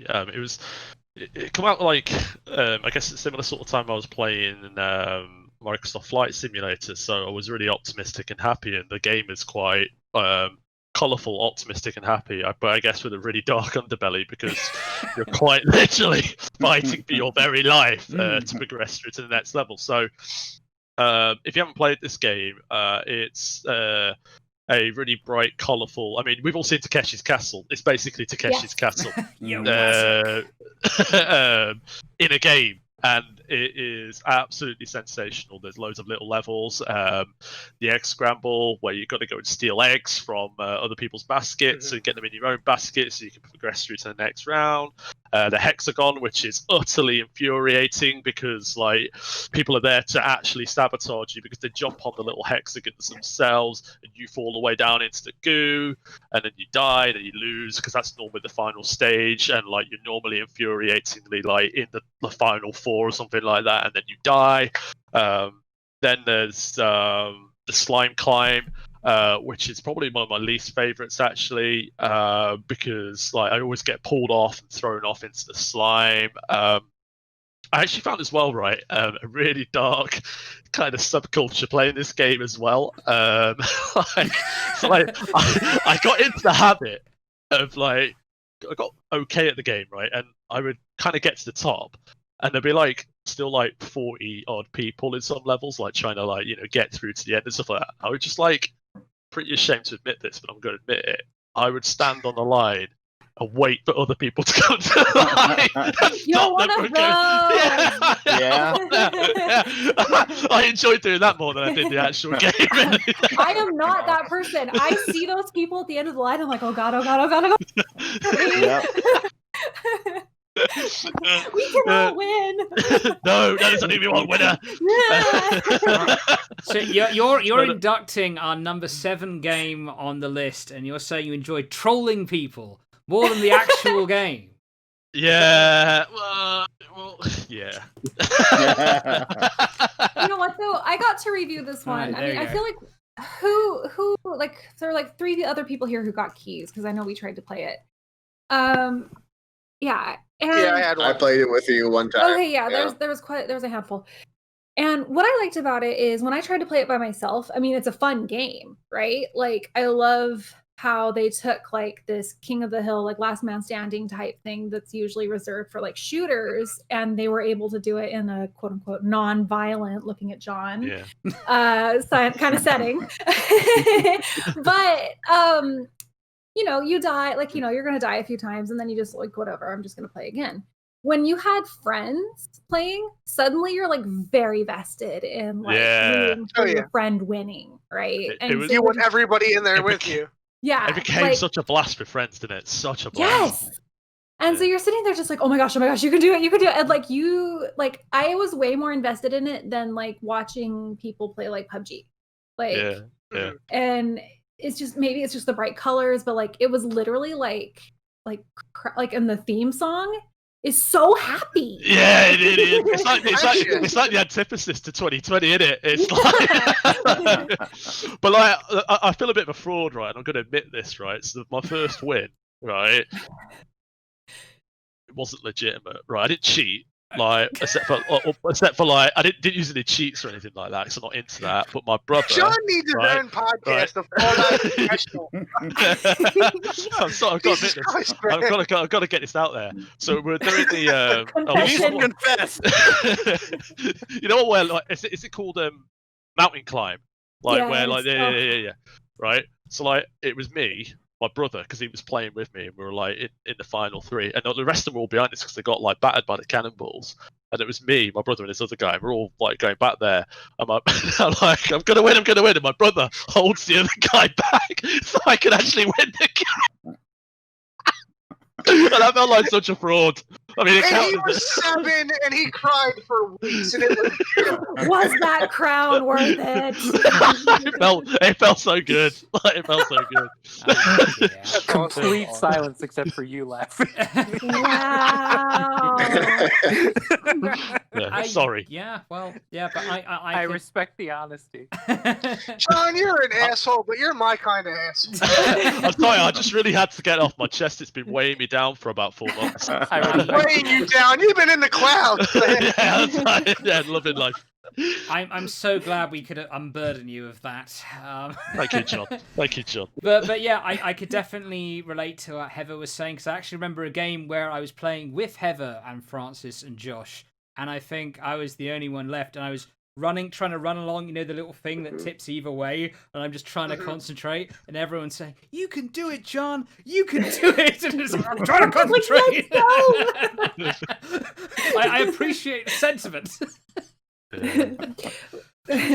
Not to bring in like the other multiplayer game, but Among Us, I don't feel had that same like root for your teammate kind of vibe.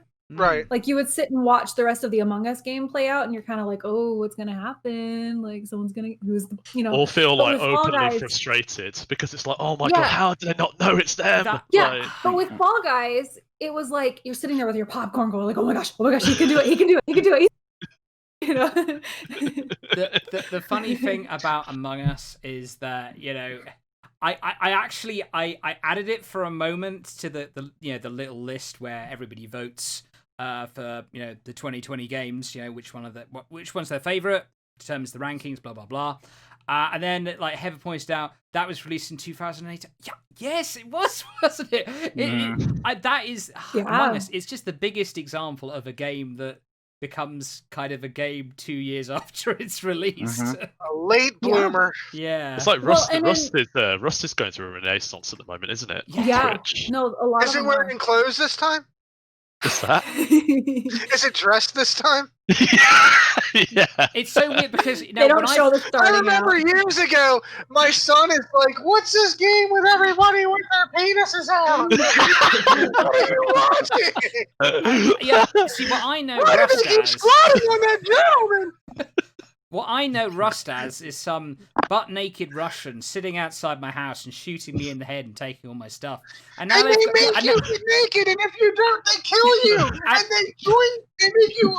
They assimilate you into their unclothed ranks. It's disgusting. And that was it back then. But now they've got like palm trees and swimming pools, and you can have pool parties. On Twitch now, there's characters. It's like a fully scripted, like proper, like almost like a TV show. So there you go. Anyway, but before we talk about Rust anymore, that was one of the great multiplayer games of this year. Fall Guys.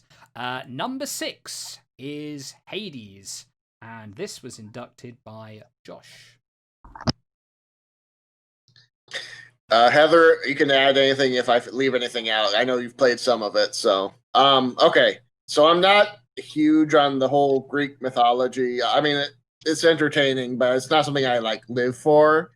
Hades kind of made me love Greek mythology because of all the weird shit it does with it. It's kind of you're the god of the underworld's son, Zagreus, who you're actually a Greek buff. You won't know Zagreus; he's totally original. He's trying to escape for reasons I will leave out, and it's basically a roguelike, but every time you die, you go back to the underworld and you keep trying to like unlock more powers through your mirror of the night to give you a fighting chance. And you have most of the Olympian gods are on your side, and they give you little boons that help you out, like lightning bolts or shooting water. I call it the love shotgun from Aphrodite, which is the only way to describe it. But it's a really, really well done game. And at first, I heard everyone online saying, "Hey, this is amazing," blah blah blah. They started to annoy me talking about it. But I love Supergiant games, so I was like, "Okay, I'll give this the minute it's on sale." I got it. It's amazing, honestly. It's one of the best games I've played last year, and I don't know how many hours I've put into it because I'm afraid to look at the number, but it's easily more than 60 hours just playing again and again and again. And I've unlocked a lot of achievements. I'm not close to all of them, but if you like Rogue at all, or if you like games with really interesting plot and characters, I'd recommend this either way. Yeah, and to piggyback off that, so I actually do love Greek mythology. And so being able to play, first of all, an original character where you're seeing like Achilles, and there are some other original characters in there, but like seeing all these characters, they're pitted in a way that's like perfect for Greek mythology because every last one of them is very sexy, right? Like they're very like kind of give off this appeal of like, you know, there's some history between absolutely everybody. I mean, they're in the underworld. And you kind of get to tease it out as time goes on. Because half the game, like I said earlier, is spent fighting in the dungeons, which constantly change. And then if you die, you're kind of rebirthed through this pool of blood. It's like really interesting. Mm-hmm. And you just step out of it and you kind of rejoin society in the underworld. And so you talk to people that have died, you talk to people that are working in the underworld. There's like a little bar, restaurant type thing. Like Josh said, there's a mirror in your bedroom. There's like a little armory. There's a like thriving place that you interact with. You can make friends with people by giving them gifts that you collect in the underworld. Half the game is spent being dead. And some games like Children of Morta did that, where it's like, you know, you'd die and you'd come back and you'd see the storyline. And that was really cool. But this took it like to a completely new level. So if like you've even like been tempted to get it, like just go get it. Yeah. Is it something I could just jump into real quick, or is there like a you can really long prologue? I mean, a playthrough can take all of an hour once you get the hang of it, but it takes a while to get the hang of the battles and know how to avoid the bosses. I mean, it's a tough game, but it's not so tough. I mean, you play Souls games, so I shouldn't call it tough to you, but it is a tough game. It's just not prohibitively tough, you know. You're going to die. You'll get used to it. It's fun. Awesome. This is a game that I had been very burned out by roguelites because they've just been, you know, one after another this year. Yeah. And this is a game that's like, even if you're burned out by them, like you don't feel burned out by this one. Yeah, that's a good way to describe it, for sure. Mm-hmm. All right.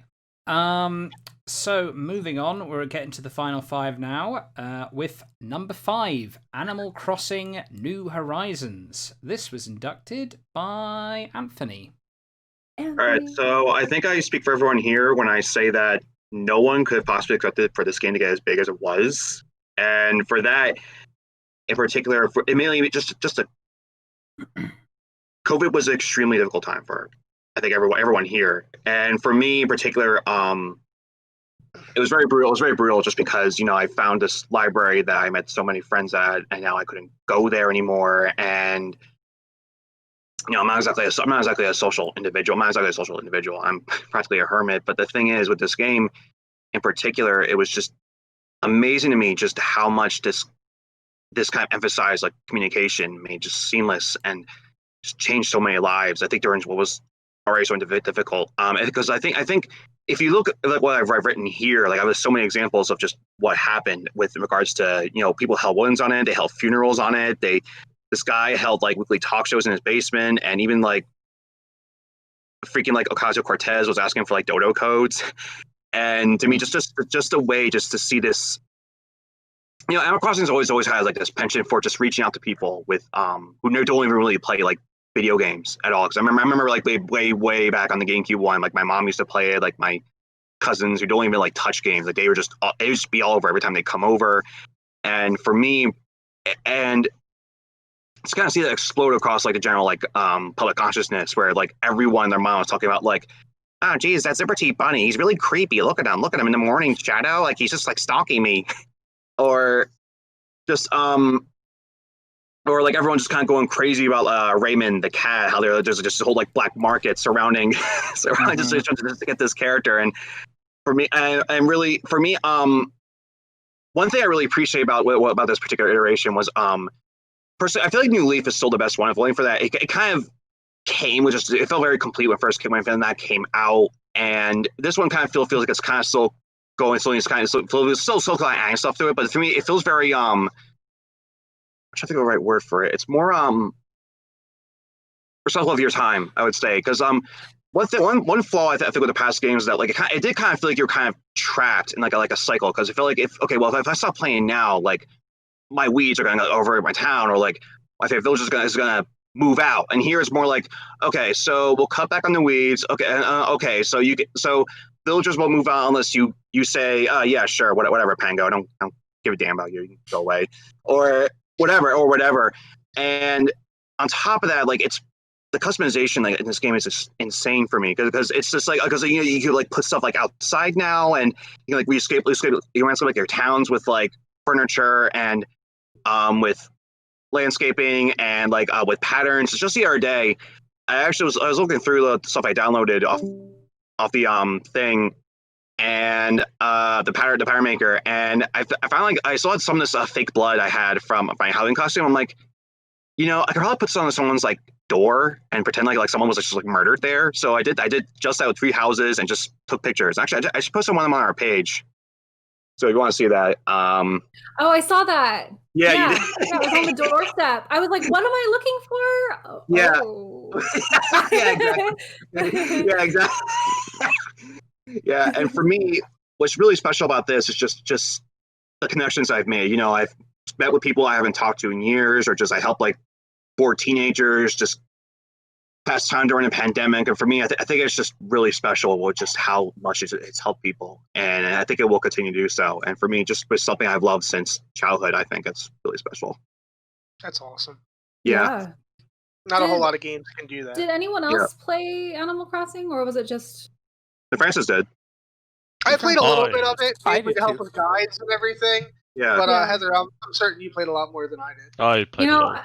I mean, Anthony is king here with Animal Crossing, so yeah. But I stopped playing in about June or July, and I'd love to talk to you, Anthony, about this. The reason why I kind of stopped playing is because I felt like I was at the terraforming phase. I was ready to like kind of make my island look like here's what it's going to be completed. And then there were rumors like, oh, we're going to get maybe Brewster. We're going to get like other buildings, right? And I thought, okay, well, I don't want to get anything set in stone 100% yet until everything's released. And so I kind of stopped playing it about that time because I didn't know how else to proceed. How would you say the game has been in terms of kind of rolling out phased content rollouts, like more similar to Pocket Camp than New Leaf, right?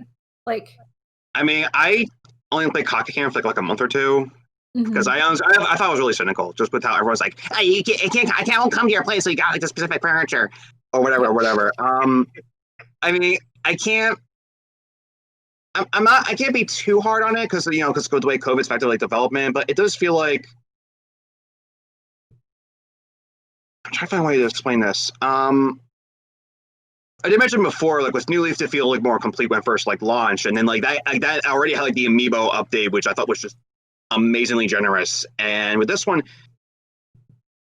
I don't want to say there's less to do because it's kind of really depends on like how open your customization is, but it does.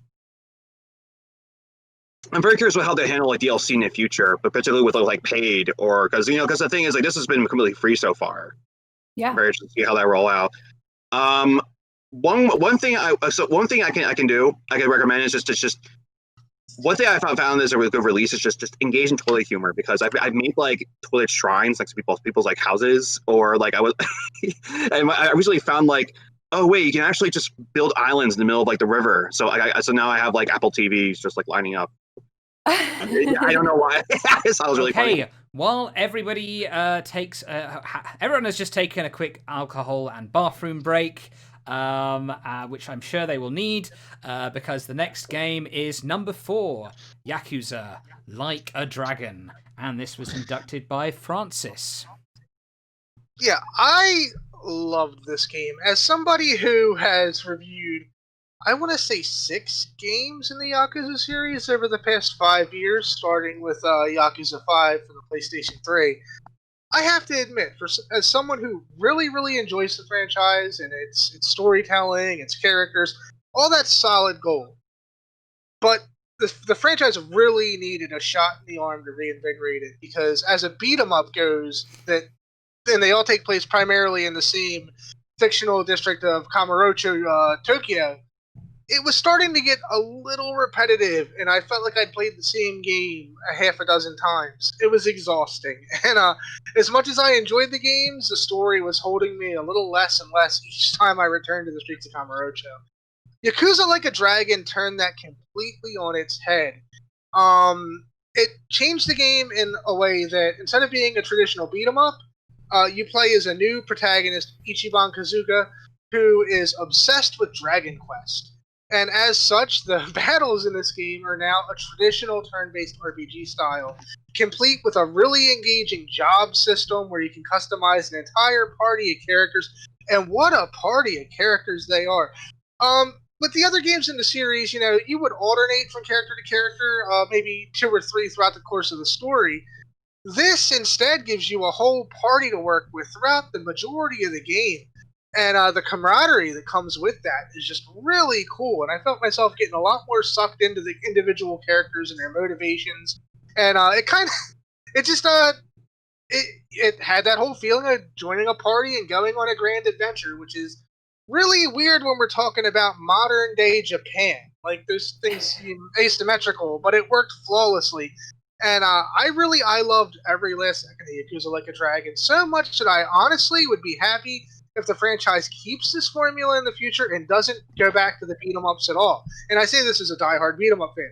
It's just that good. I found myself much more engaged in the battles, planning out my attacks. Fights that would take 5 minutes in another Yakuza game now can take upwards of 20 minutes, like a typical RPG battle when you're going against bosses. There's dungeons you can go to, crafting, the subquests that you know from all the other games are back and better than ever. It's just phenomenal. I couldn't put it down. And like I said, I really hope Sega and Ryu Gatoko Studios stick with this because it's a great direction for the series. So I have a question. Sure. I have played, thanks to you by the way, Yakuza 0, 1 and 2. But I haven't played 3, 4, 5, and 6. Do I need to have played any of those to enjoy Like a Dragon? Yeah, well, see, this is a new protagonist. He's a new Fember. he's a new protagonist with a new backstory, a new family. They're still, they're connected to the Tojo clan. So if you've played the previous games, you will appreciate references they make to things that have happened throughout the history of Kamurocho and its crime families. You will get a greater appreciation for the story, but it's definitely not a necessity at all. You can go in fresh and feel like you're not missing a whole lot. And there's any links with Judgment as well, or Judgment is kind of in the same vein that it's a side story. So it's if you could jump into Judgment, okay, you'll feel just about the same going into Like a Dragon. I'll jump in real quick if you don't mind. This is actually my first Yakuza game, so I didn't play this. I completed 100%, including the damn true Final Millennium Tower, which that's for another day because I could be very angrily rant about that. But you do not need to know anything about the previous games. You will appreciate some of the connections if you do, but in general, if you just want to go like, hey, I've heard about this Yakuza thing. It seems like it's kind of neat, and jump into it. The only thing you just need to understand is this is not a beat 'em up. This is more of a JRPG. And yet it's strange that I can't really call it a JRPG at the same time, just because it almost is like, oh, well, now we're like going backwards. Like, no. It's its own RPG. It has a lot of JRPG elements, and it does take after Dragon Quest, but it's also kind of wholly unique in the way it does things. And you still will have someone will run up to an enemy, when you hit the attack command, grab a bicycle and just like beat the absolute living hell out of somebody. Like you'll still have those moments. I played this with actually my roommate. We sat down, we started playing it, and we literally we would get together every single time I wanted to play it because he wanted to see what the story is, and this story is absolutely fantastic. Now, Francis, did you play it in English or Japanese? I played it in English. Okay, we're on the same boat there because it was a great job. It was fantastic. Okay, nice. That's what I wanted to point out because I was kind of curious if you had played Japanese, but I know like for the dub, the emotion in Ichiban's voice and his delivery with some of the lines, especially the emotional moments, are so damn good. It's one of those examples of why I think dubs are important, especially for someone if you don't understand Japanese and you want that raw emotion in your native tongue. That is exactly why I think dubs are perfect. I really plays the series in Japanese. I really that was the main reason I played his English is I wanted to see if it captured that same emotion. And their voice cast was spotless. They were fantastic. I really want to make a point here just before I forget. Now, I played Yakuza 1 to 5. And when I say 1 to 5, I mean the original one in 2005. Right. And that one, it had this really kind of where they're trying to kind of ramp up the criminal element, make it even more gritty and grim. So they ramped they did an English dub of it, and it's got like Michael Madsen as like Shimano, which is kind of awesome. Right. And it's like they ramped the swearing up to 11. So Kazuma, he's like walking down the street, it's like, who the fuck are you? Do you want to fucking die? Are you fucking with me? They went like full guarantee that one. Yeah. And so it's good to hear that, like, I think they have kind of gone a more sort of subtle approach. It sounds more natural. Yeah. It definitely sounds more natural. Even though it was kind of awesome. Choices, but it is very natural. Like, for example, to give you a good in Japanese, you'll hear when they go to a place, what's the Itadakimasu. Itadakimasu. Thank you. I wanted to say itekimasu. That's when you're leaving. Irashaimashai is welcome. Irashaimashai. Now you'll see that when they actually come, and you will hear bits of Japanese in the English audio because they did not localize little bits like that. But like when the party sits down, in the Japanese dub, they'll say "itadakimasu," and the others would say that. In the English, Kasuga just goes, "Who's hungry?" Everyone goes, "Me," and it's like it's one of those things that you go, I appreciate that because itadakimasu doesn't really have an English translation other than really kind of thanks for the food. So in that aspect, still having them do like kind of the bow, whatnot, etc., but have that kind of that's what localization is. It's taking those, you want to translate as much as you can, but the things that don't have a cultural translation, you do what you can with it. And this is a localized and very well localized game. I really do appreciate little bits like that. One little bit I feel like we would be remiss not to mention is, as I said before, how Ichiban has an obsession with the Dragon Quest franchise, which he bangs about constantly. But it gets ludicrous. Yeah, the bat stuck in the ground like Excalibur. But another thing that's great is he gets so into character that the random punks you encounter become giant ogres and monsters. Not because they are giants and ogres and monsters. That's how he sees it in his head. So into character. So everything is fantasy monsters now, and it's just great. The game even has its own take on Final Fantasy summons through an online service called Poundmates, where people who encounter Shmup story, you can call up and you can pay a fee. You get your first use is free. They will jump in like this giant muscle-bound man. What is his name? Oh, come on, help me out. He has the Gary Buster. Gary Buster. Right. With morning stars for fists, and he just punches the bejesus out of the opponents in the cinemas. They took me back to Final Fantasy VII. Mind you, much sillier, but that same sensation of awe I got when they unfold. It's just you sit back, you enjoy the spectacle, and it just adds so much to the experience. Right. If you have even the slightest Yakuza, pick the goddamn game. It's and I'll say, Francis, you played on the original Xbox, on the Xbox X or the Series X? I played on the PlayStation. The PlayStation 4 or 5? 4. Okay, so I played it on the Series X. That was the game I got for, and I'll say at least from that, I haven't played it on my Xbox One X, but there were barely any loading times with the damn game, which I really a lot. Yeah, it's one of the things that was like, oh, like this feels like I got this because I wanted this to be my next gen game, but it was like technically wise, it's a beautiful game, absolutely gorgeous. I really didn't have any qualms with it, anything like about that. Combat's great. The one thing I do want to highlight, because it goes back to kind of the tie slightly back, and then I will shut up about this game. Sure. Remember in Sakura Wars how we were talking about sometimes like the fan servicey or the pervy moments just kind of feel like they're a little bit forced in there? Yeah, totally. So there's a good example at one point where you have basically Ichiban, Adachi, Nanba, and Sayako are all basically walking back to this little kind of hole in the wall they're living in right now. And, Sayako's about to go off by herself, but then, Ichiban says, hey, do you want to kind of go ahead and just stay over with us? And like the way they bring this up, because the way they handle that kind of idea, which, would be something that any other game would probably turn as scandalous and, would be like, oh, well, it's obviously going to be a fan service-y, pervy thing. It's like, no, it's just a group of adults getting together who are close friends and these people who are allies, just like, hey, you want to come, we're to be adults, you want to come up, drink with us for a little bit, and we'll just all basically kind of pass out and crash here for the night. And it's she like was the one way of the they guys handle that is hanging out, partying, snacking on convenience store chicken, and drinking booze and having fun in a whorehouse, mind you. The same whorehouse where Ichiban almost dumped a garbage can full of cum rags on a bunch of protesters has seen before. So you can't leave that out. Yes, and Yakuza, it's Yakuza really. So like it's one of those things that makes no sense in context. But that's the thing this is one of those things you go. Let's just not pretend it's spick and span because and we're demonetized. But we did so well. Okay. What I want to point out on this really is just the fact that like this is how like for people who like it has its silly and its wacky side.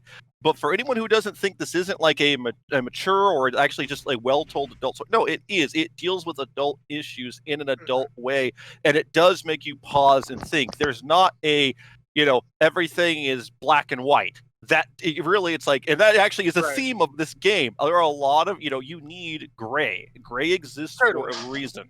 Right. And I don't want to spoil anymore, but yeah, that's good. That's perfect. That's the perfect transition to our next game. Awesome. Oh boy. So, talking of moral shades of grey, a dark universe. We have number 3, Last of Us Part 2, and this was inducted by Christian Angeles. He's not here right now, but I'm sure John has some strong opinions. Right. So, setting the tone. This game is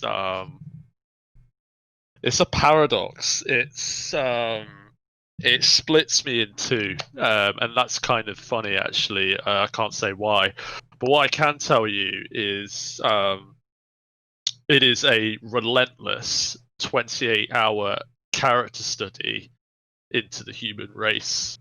And the dark, depraved elements of it.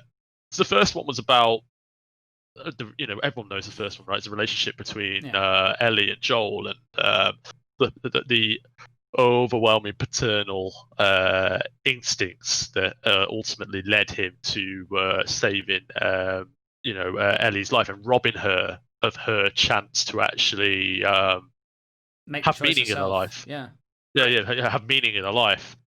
So this one, Neil Druckmann, the game director, said the second one's about hate, and I think he kind of had that bang on. Really, it is such a dark, deep descent into what drives someone to hate someone, something, themselves, etc., etc., etc., and like what that can do to you, and what that can do to all the people around you, and what the things it can drive you to do as well.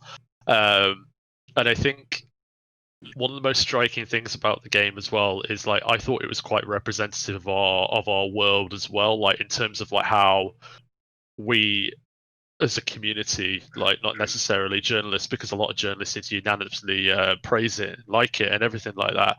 But how deeply it polarized our world. You had people that absolutely loved it, and then people that absolutely hated it. So I thought that was an interesting, reflection of our society as well. But I think to wrap up with what I'm saying, it's definitely worth your time. I could not play that game again, and that's not because I didn't dislike it. I loved it. Emotionally exhausting. It was, I was drained. Wow. I mean, I was drained after. And I think what the strength about this game is that no other game has ever made me feel that way. Not even the first game. It was a completely different sensation. I mean, I was saying to Frank last night when we were chatting in the chat, I sat, I think, for about 2 hours after I finished the game, and I just looked at a blank wall. Like, the equivalent of, I had nothing left to give after that game. And there's a final part of the game. I can't tell you what happens. What I can tell you is like my feelings aligned with the main character at that point in terms of. And I've never had a game that made me feel like that as well, apart from Spec Ops: The Line, which is another very, very, very powerful, good game as well that I always bring up. But by that point in the game, I was so fed up. Not necessarily the game, because I was still enjoying playing the game. I was still enjoying because the mechanics, right? In terms of like combat, are way better than the first one. Like they're really, really, really good. Like combat mechanics. Shooting your bow is like what they did is like it's actually quite clever. They set up loads of like grassy areas because the grass is all overgrown because it's the end of the world and 30 years have passed since the pandemic struck the world and reduced society to absolutely nothing. Right, all this grass is overgrown. You can hide in there. You can get your bow and arrow, and you can just pick people off from there. And like something really satisfying about that. But by the end of the game, my satisfaction kind of disappeared. It wasn't enjoying doing that anymore, and that wasn't because I was just fed up of the game. It was more I was fed up of the hopelessness. It felt like there was no point, to it all, and it was intentional. But I said, how much more blood can be spilled at that point? Like it's just exactly so dark, endless cycle of death and misery. Yeah, and it was obviously intentional. The director had intended for me to feel that way, and I think it's like for me. I've played a lot of good games, played a lot of really good story games. Mm-hmm. I think in ways it surpasses the first one, but in other ways it's inferior to the first one. So it's not a like for like comparison. Is what I'm trying to say, because I had a lot of expectations. People expected this game to surpass the first one, and it did in ways, but then didn't in others. And I think it did it in a way. It did it in a way that I sure as hell didn't see half the stuff that happened in the game coming. Right? No, it was clever. It was very clever. Yeah, very clever. So, sorry, I have a question. Obviously this was like, extremely controversial. Like, game journalists were giving it very positive reviews, whereas gamers were giving it very negative reviews. Do you see where kind of the anger from gamers came from, where they were like, I hate this thing? What is that thing? It's from a very ugly place. It's from a very ugly Okay. So is it justified, or is it like they're overreacting? It comes in transphobia from what I've seen. It's a lot of it is targeted hate towards a certain character because they believe she's too masculine, and a lot of it is also hate over the main character's sexuality. So, well, So there it was is that. that. There was. Well, it's difficult because like there was that element of it where, you know, yeah, there is a particularly there's a woman who's particularly masculine within the game in looking, and then there's like you know, a character who's LGBT, and someone who's actually transgender as well. But there are other people that actually didn't like the game because of the direction the director and the writing team took with the game, especially in the first 3 hours. Killing a main character off from the original game. Yeah, that was in our I don't think blurb, there's so that's anybody fine. listening to this who isn't aware of what happens at this Yeah, game. yeah. Oh no, that's It's almost that's been a our year. Game of the I Year have blurb. one. That was quite the curveball. And like I think what I'd say about that is like I think there needs to be a distinction between like not necessarily liking the story but respecting like what the writing team and the director tried to achieve. And I think some people had difficulty reconciling the two because when Joel got killed off, that was it. Not playing like they missed out on 25 hours of content, right? Because of that one moment. So I thought, I mean, I'm just I think a lot of the hate. I didn't like the story, but I liked what it made me feel and what the journey it kind of took me on, and I respect like what Naughty Dog were trying to do with the game. It made me feel uncomfortable. So someone who hasn't played it yet, it just sounds like the direction wasn't what players were anticipating, especially those who really loved the first one. But that direction was still done well, regardless of whether or not they wanted it to go that way. Yeah. Yeah, it was sound great. I think what I had mentioned, the rather bigoted hate that the game received from a very vocal sector of the internet, is probably a lot of that's tied into the fact that these people were disappointed at the turn that John had mentioned about Joel dying, and the character who's getting a lot of that hate is the one whose hands he died at. So I think that a lot of that kind of bleeds over to that as well. I see. So, I liked about the way they killed Joel as well. They killed him like he was nobody. Oh, like a dog. It was miserable. Yeah. It was horrible. I can see why people were upset then. Yeah. But it still sounds like it was worth playing through to the end just to see what came of that. Like kind of like that 100%. bit in GTA 5. Where Trevor encounters a past protagonist. But like, Joel, like it was a really rough turn. It was one that hurt me deeply. But I don't feel it was to the detriment of the story at all. To the contrary, I think that it set the tone for a spectacular revenge tale. What revenge tale is worth its salt if they don't take away a character that you cared for? And everyone loved Joel in the original. So that cut deep. That gave you a great motivation to go trudge ahead and try to avenge him. I had something else there, and it just fell right out of my head. I think no, you could end the sentence could end there. Gave you a reason to avenge him. There we go. Okay. No, but there was something that I wanted to expound off of that. It just okay. Kinda, Did you have Can I jump in more for a second? Huh? I'm sorry? Go. Yes. I do, if you don't mind. Go. No, go ahead.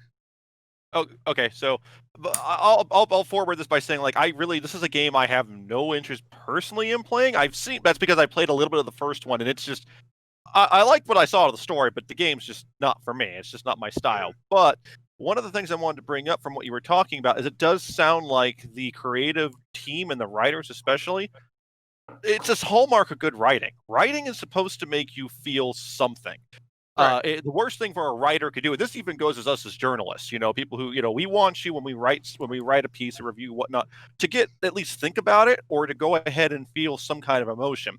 Right. We can't always control what that is, but the worst thing is for you to feel nothing. But the fact that people are so divided over it does, I think, speak to the writing and how well connected with those people. Now, we're going to set aside the bigoted stuff because seriously, just no. Like, if I understand if you have hey, I'm pissed off at, because you killed this dude and I'm going to make fun of this character because X, Y, Z. It's like, that's not okay. You're upset that the guy was killed. I understand that, and it's perfectly fine to be upset your favorite character got killed or this didn't go the way you want. How you deal with that's really kind of the thing. But the whole thing is, these writers, I think, really did succeed then with the fact that how divisive this was, because it wasn't their intent to divide people, but everything about the game, like you were saying, John, it's basically how you felt like at the end. You just needed to sit there and just stare at a blank wall and go, I need to process this, because what the hell just happened? I needed a holiday, mate. That's what I needed after that. I think I'm gonna. See, that makes me want to play it. I'm gonna give my 2 cents. I think just really quickly. Here, well, I still have it in my head here, John. All right, I remember go what I was on. saying before. But no, what I was gonna say is, see, like that, I appreciate what happened there, the direction they took. The betrayal to me, like, is you think back to Metal Gear Solid 2 before it came out. Everyone thought you were going to play as Snake again, and that was great. And everyone's hyped, and everyone played the demo with your Snake. And everyone's like, ooh, Metal Gear Solid all over again. I get to be my favorite character. Then it comes out, and you're fucking right. Like, the greatest bait and switch in the Who world. wants to be Raiden? I can understand the ire there. I was livid. That pissed me off. But I don't see why anyone assumed you're just going to play Joel the whole time this time around. I mean, it's that's Metal Gear Solid 2 was a betrayal to me. This is just great writing. And considering the greatest game in history. So Last of Us, the original, it was one of my favorite games of all time. Definitely top 5, top 10, and that's a lot of games. That's like thousands probably games. And yeah, it's just like I had that spoiled for me. I haven't actually. I'm going to play it tomorrow. I've got it in the living room. I'm going to start playing it tomorrow, I think. But I had it spoiled for me that Joel died, and it was just like, it was a raw, guttural pain. But now it's weird. I've had time to kind of get over that now, and I'm kind of interested to see kind of where the story goes, especially the way everyone's described that. And it's a wild I just have to agree with you, Benny. I've actually written in the kind of the writer's guide for Hey Poor Player, like, if a reader is bored or confused, you're doing it wrong. If they're angry, they're excited, they're worried, if they're feeling something, then you're doing it right, whatever it is. Yep. So the decision, clearly from what you're saying, was a good one. It was an effective one, It got people talking. If you felt that Joel going was a bit of a sucker punch, I'd get yourself a box of tissues ready for the next 28 hours, because oh my god. Well, from the last 28 hours, hang on a minute. From the last 28 hours to the last 2 entries. Number 2, we have Streets of Rage 4, inducted by Francis. Man, about this one. This is a game I waited 26 years for. From the resolution of the Genesis trilogy, this has been a series that really stuck with me since 1991 when the original game released. I was in elementary school, and I was a big fan of Final Fight in the arcades, but I was really disappointed that we didn't really have an alternative on the Sega Genesis. My friends, with their Super Nintendos, they did have a mediocre port of Final Fight. Anyway, the music, the presentation, everything came together in that game. Motohiro Kawashima and Yuzo Koshiro's soundtracks are timeless. This is a game that has just lived on in players' subconsciouses for 3 decades now. This year, it's pretty much, as far as many are concerned, the best beat 'em up franchise in console history, and period. Streets of Rage 4 had a huge set of shoes to fill, and it really delivered the goods. Again, Yuzo Koshiro's back along with Motohiro Kawashima. You have the composer from Ninja Gaiden,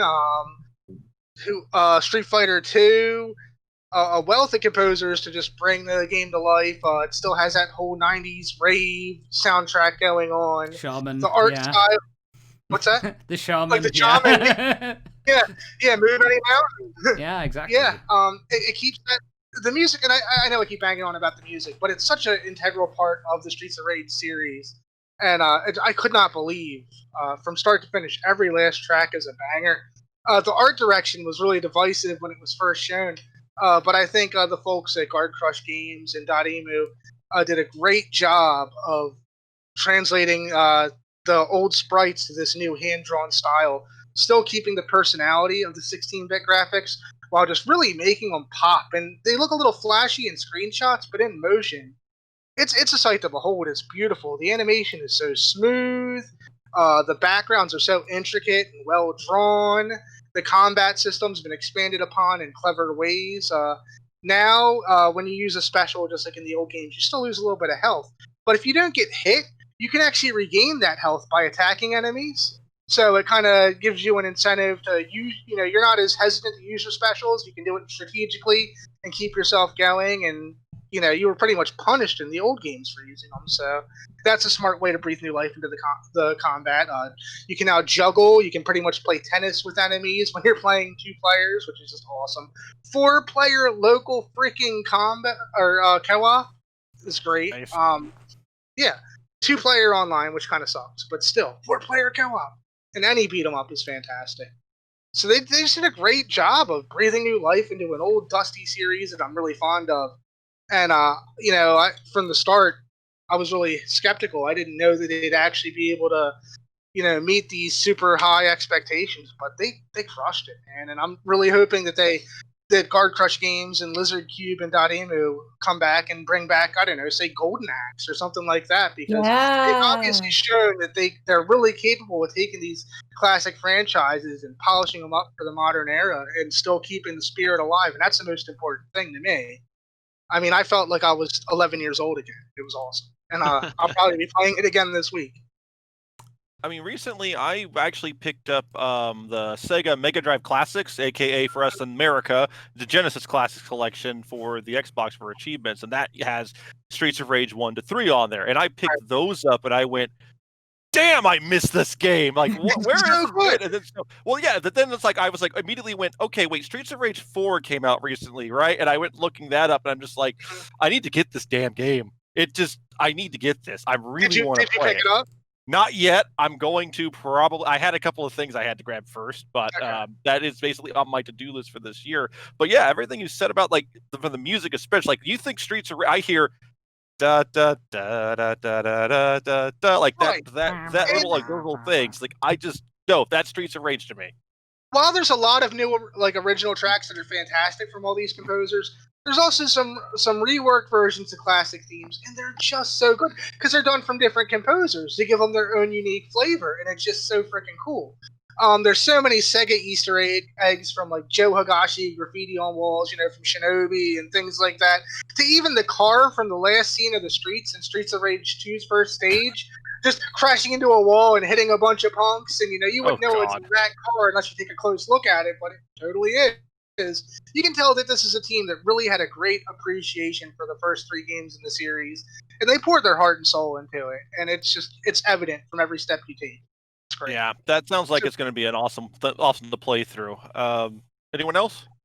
I actually have a question about it. Sure. I played, what was it? Stay Cool Kobayashi-san. Okay. 2019. And it was one of those things where it's like, it felt like an old game. And what I mean by that is that the controls stuck. I mean, like it had a stiffness to it. Yeah. And I mean, like, I was like, yeah, in the 90s, I would have put up with this, but I'm not going to put up with this now. How did it feel? Kind of like, did it compare to like, yeah, it was definitely like of the time controls, or did it feel more fluid? Well, thankfully, Streets of Rage has always had really snappy combat and precise controls. Yep. And I think that Streets of Rage 4 is really just a natural extension of that. It feels exactly how the original games felt, down to the weight of the hits when you're using weapons, when you deliver your punches, when you do the jump kick. There's a formulaic approach these games take throughout the first 3 games in the series. That if you've played a Streets of Rage beat 'em up, you know how it feels a little bit different from Double Dragon, a little bit different from Final Fight, and it's always been one of the snappier and more satisfying brawlers. And Streets of Rage 4, shit, my son's alarm. Oh my god, I'm so sorry. Streets of Rage 4 really manages to capture that feeling to a T, and it's impressive because remember, this isn't developed by Sega. This is an entirely different studio who's just, it's pretty much a passion project for these guys. And to have them really replicate that feeling so well to the point where it feels just like a Sega product of its era is really impressive. I think it's pretty amazing how this is like this isn't like a sort of a super big budget AAA kind of thing, is it? But it's managed to get to the number 2 spot on our list, hasn't it? That many people it's voted not for super it. big budget, but you do have to remember that hand-drawn games are more expensive to produce. That was a very prohibitive thing, actually, in the late 90s. You look at games like Hero, Mark of the Wolves, and Street Fighter 3 Third Strike, and stuff like that. Frame-by-frame animation is a costly process. It's not just, manipulating 3D models around. So I wouldn't say it by any means it's a big budget project, but they probably put a considerable amount of money into producing this. Oh, all right. Well, a passion project, anyway. Anyway. Yeah. All right. Has anyone got any more points about Streets of Rage, or can we move on?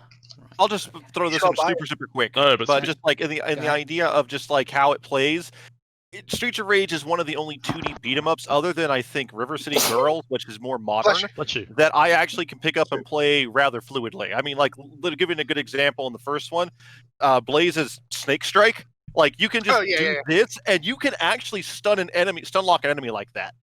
You don't have to do the full combo, but like literally the amount of like just how fluid and how kind of just quick and kind of snappy the controls are. It's, if you really do want something that feels good to play, pick up even the older games, but give this new one a try. If what Francis is saying is correct, and I trust him, you'll enjoy it. Okay. Another thing I want to add too, as far as beat 'em ups go, it's a considerable length.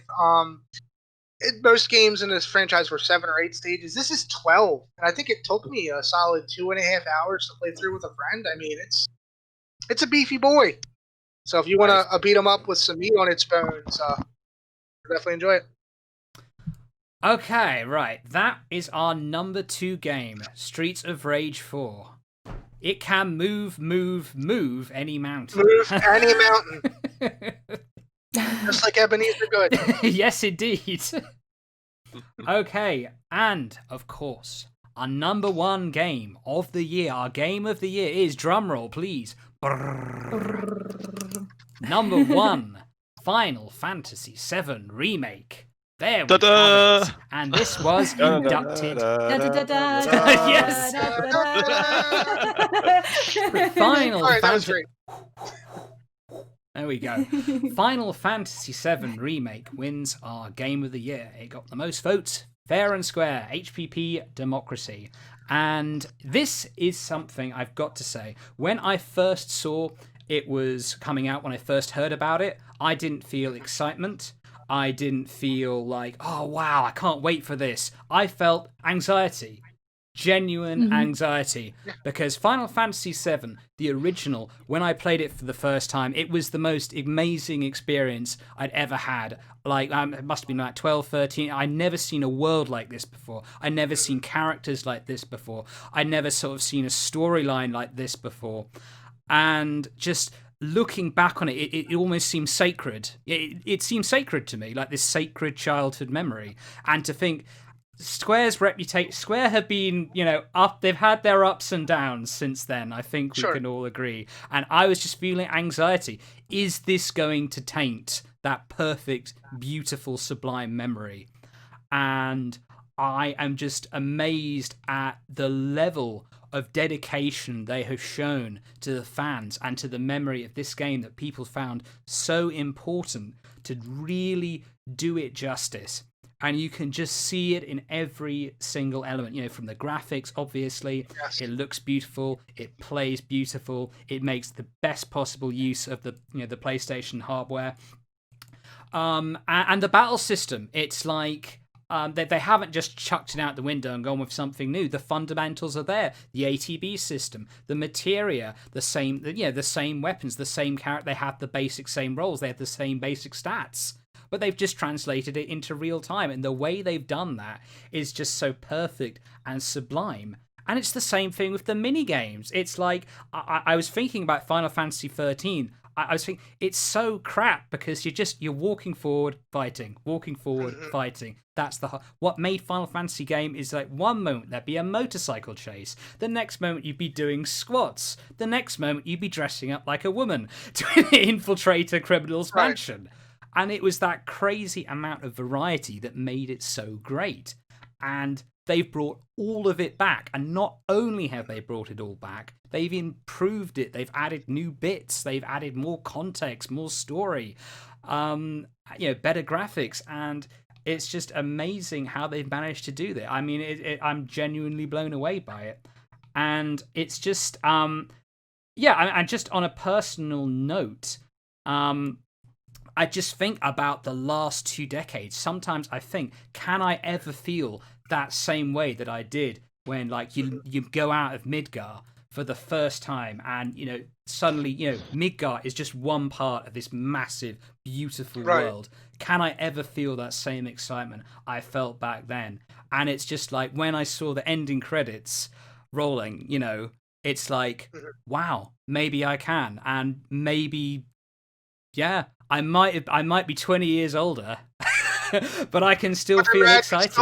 The magic is still there, I'm not gonna lie, I got very misty-eyed at the opening credits. Like the score, it was just incredible. The way they've like brought the music to life. I mean, the soundtrack of the first one was incredible anyway. It was iconic. It I think like.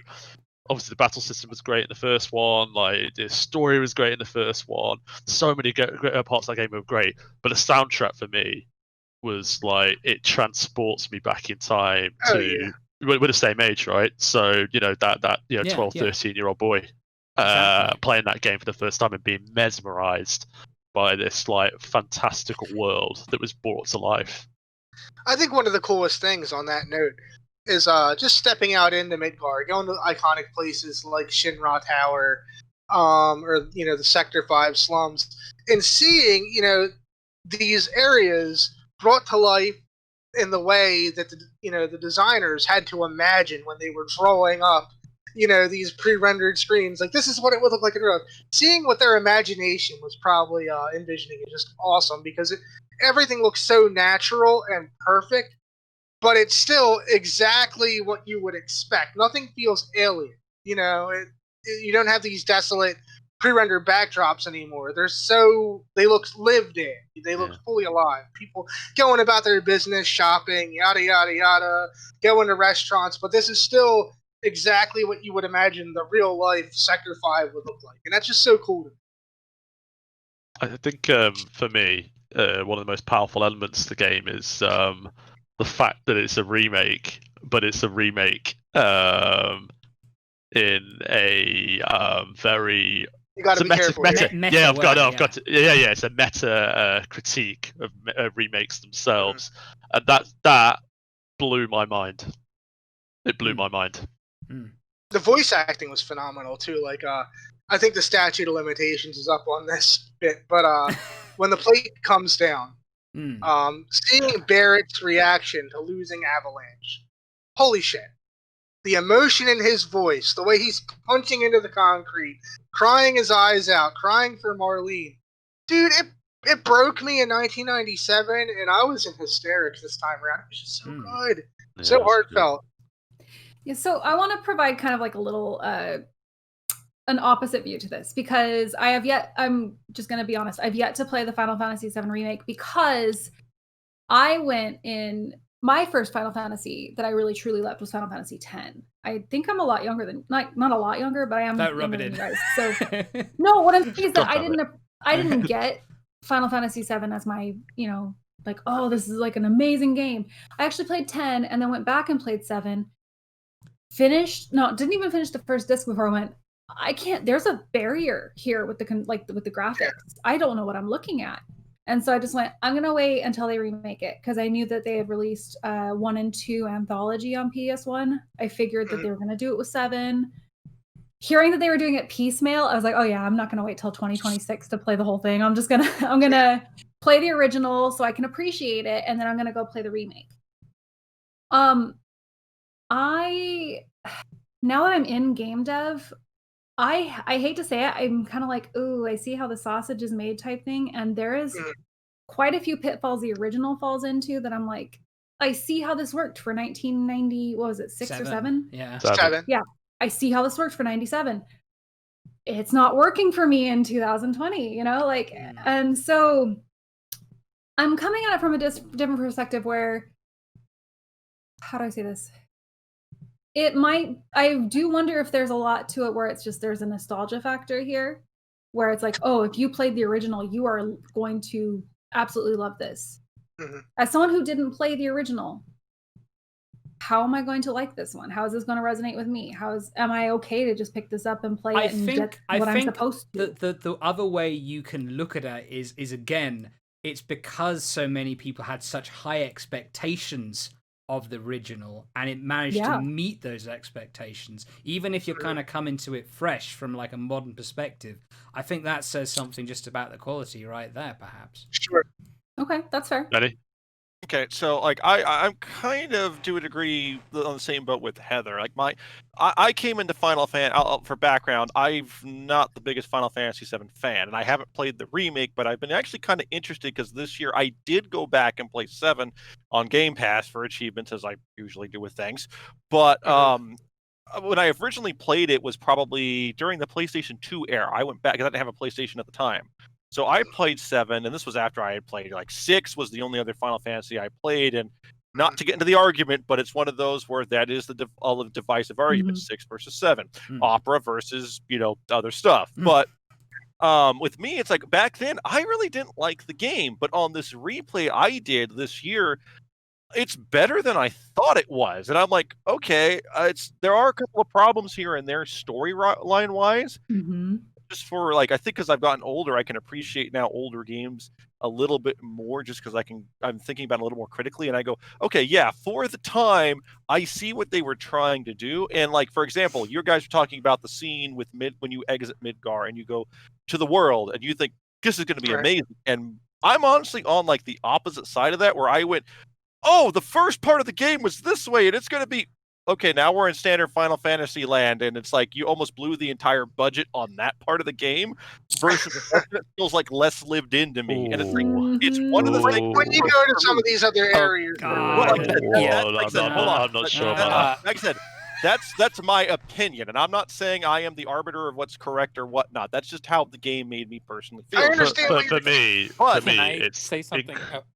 Hold on, I'm almost done. You go ahead. I'm almost done. So I was like, but basically, like, that's one of the things that bother me. Now with the remake, this isn't. I'm kind of putting it off. I'm like I said, I'm on the fence right now, but I'm kind of putting it off because I want to at least see how the second part is handled, probably. But then again, I might just pick it up this year because I'm always looking for something new to play. But I think maybe with the remake, that's one of the things for me they could maybe correct a little bit more, and I can see more of it. Because one of the things to keep in mind is, yes, Midgar is awesome and whatnot. And as I got older and kind of I'm not in game dev like Heather, but just kind of thinking design wise, this was an area they designed really well. And with the PlayStation 1 limitations, and you're still on multiple discs, it might not be something they could have developed to the full realization that they wanted. And I think that's something that they can certainly do now. And with the improvements in writing technique, etc., this remake might resonate with me in a way that resonates with people who played the original. So I don't want to knock it. I see why we rated it as high as it did, and I'm happy with it being our game of the year. But like, it is interesting for me kind of coming at it from a perspective of this really wasn't my jam, to see, get this remake finally, which even for me, I went, oh God, they're actually remaking 7. This is going to either go really badly or really goodly. And it's gone well. And it's like, all right, I might need to actually sit down and play this thing. All right, Kenny had an idea. Yeah, Kenny. Did John want to say something? Me? No, go ahead, Kenny. Oh, him? I think we should let's let Kenny say. Kenny hasn't had a word in yet. Yeah. Okay.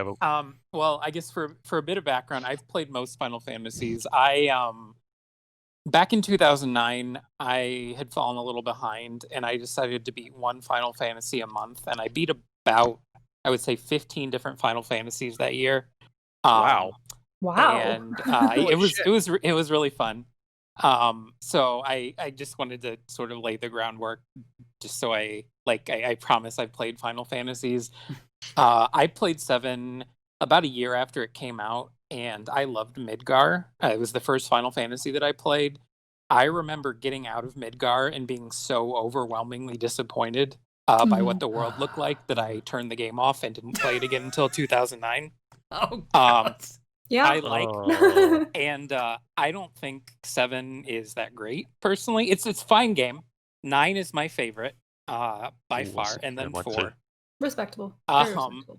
I don't think 7 is bad. I don't understand why people think it is the best Final Fantasy. I think there's definitely some great stuff with it. I love Kate Sith. I love Kate Sith 2. I really like Crisis Core. Actually, I think Zack is a great character. So I'm not like slamming it. I'm not like, oh, I'm too cool for 7. There's a lot of really good stuff for it, like surrounding it. I think. But I felt like I was tricked because I'd played enough like fantasy stuff by that time that I was ready for like something like a world of magic that was placed in like a technological world. And then I was like, after like, I was younger, so it took me quite a while to get out of Midgar. Right. So after like, 10, 20 hours, however long it took, I was like, what is this? Like, why am I just on a field? I don't want to play this. And I stopped playing it. And then, however long later, I played 9. And since I knew it was like a high fantasy world, I played it and I loved it. I think my I've just been a little like gun shy. It's a Magitech world, it's a Magitech world. Yeah, the magic and technology kind of merged together. Yes, I mean 6 kind of laid the groundwork for that. Yeah, and I gotta say, like in terms of Magitech, I mean I've played a little bit of both, and I do feel like 6 had a better foundation for that. For sure. Right? And for sure. It was balanced. I'm not knocking 7. Like there's a reason why it's as beloved as it is, right? Yeah. Like I'm not trying to shit on it. But at the same time, it's like I think that it was really built up, right? And everyone was like, back in the day when 10 came out, everyone was like, oh yeah, 10's shit, like, 7's better. And I'm like, really? Because in terms of storytelling, 10 avoids many massive pitfalls that RPGs really tend to fall into. And that's what 13 tried and kind of failed to emulate. Like there's a reason why, like they did a poll later, like 10 was actually way more beloved in Japan than 7 was. 7 is more beloved here. That's fascinating because I didn't know that. I didn't hate 10, but I found 10 a weaker installment of the franchise compared to. I think what if I can just boil it down, the reason why 7 is so beloved is it is that shit. It's like what you're saying. You're a bit put off by. That's what a lot of people liked about it. It's, you go from Midgar, which is this gloomy dystopian Magitech city, and then you go somewhere like the Golden Saucer, which is this insane gambling paradise with like a desert prison underneath it.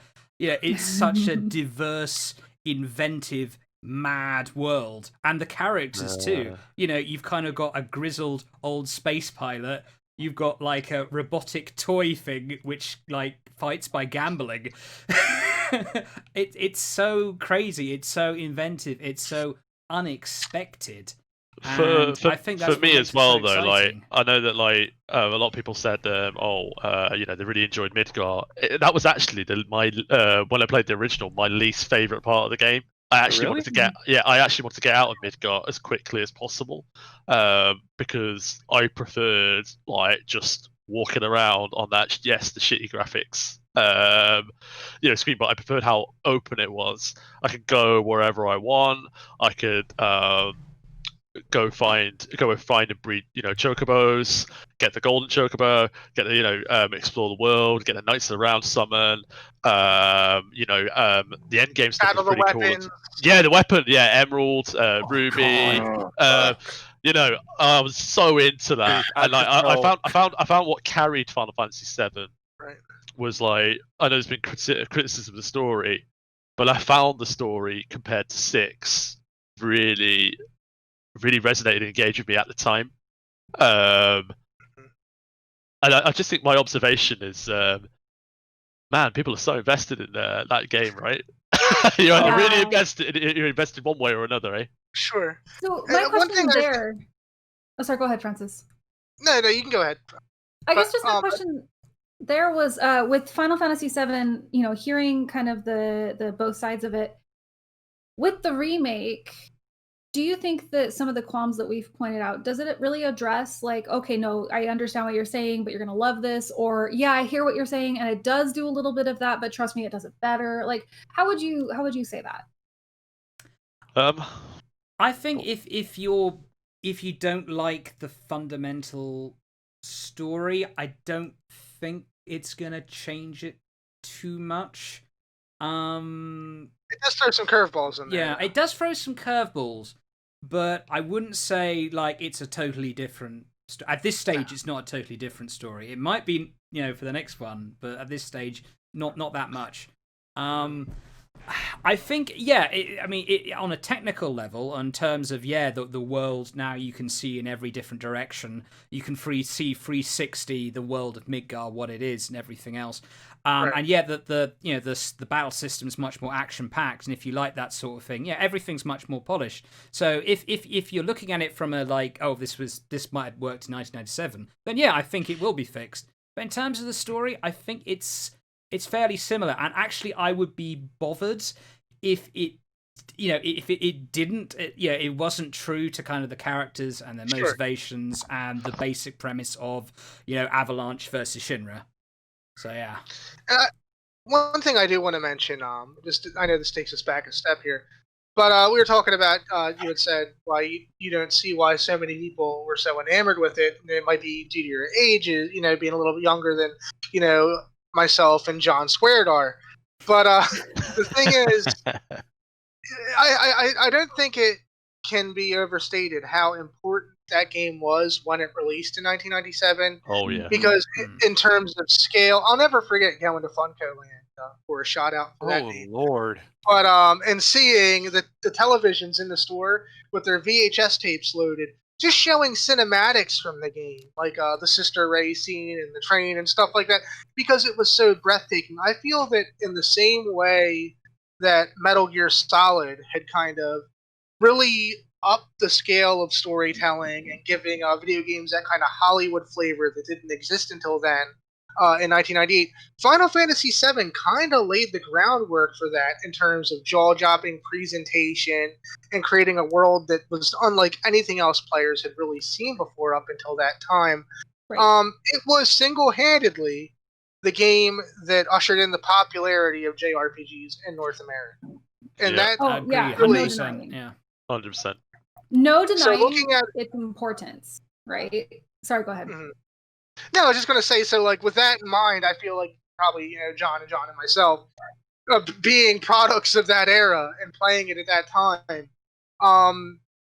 there's a lot of sentimentality there. It's really hard for me to separate myself from that, because I felt like while I played RPGs before that, Final Fantasy VII was the game that made me completely enamored with the genre, where I needed to play the next one. I needed to play the next one. I can't be objective about it. It's that's what I was going to say. That's what I was going to say. Yeah. I cannot. I can understand. It's like I can understand why some people like. I'm trying to think of a really terrible, universally hated movie.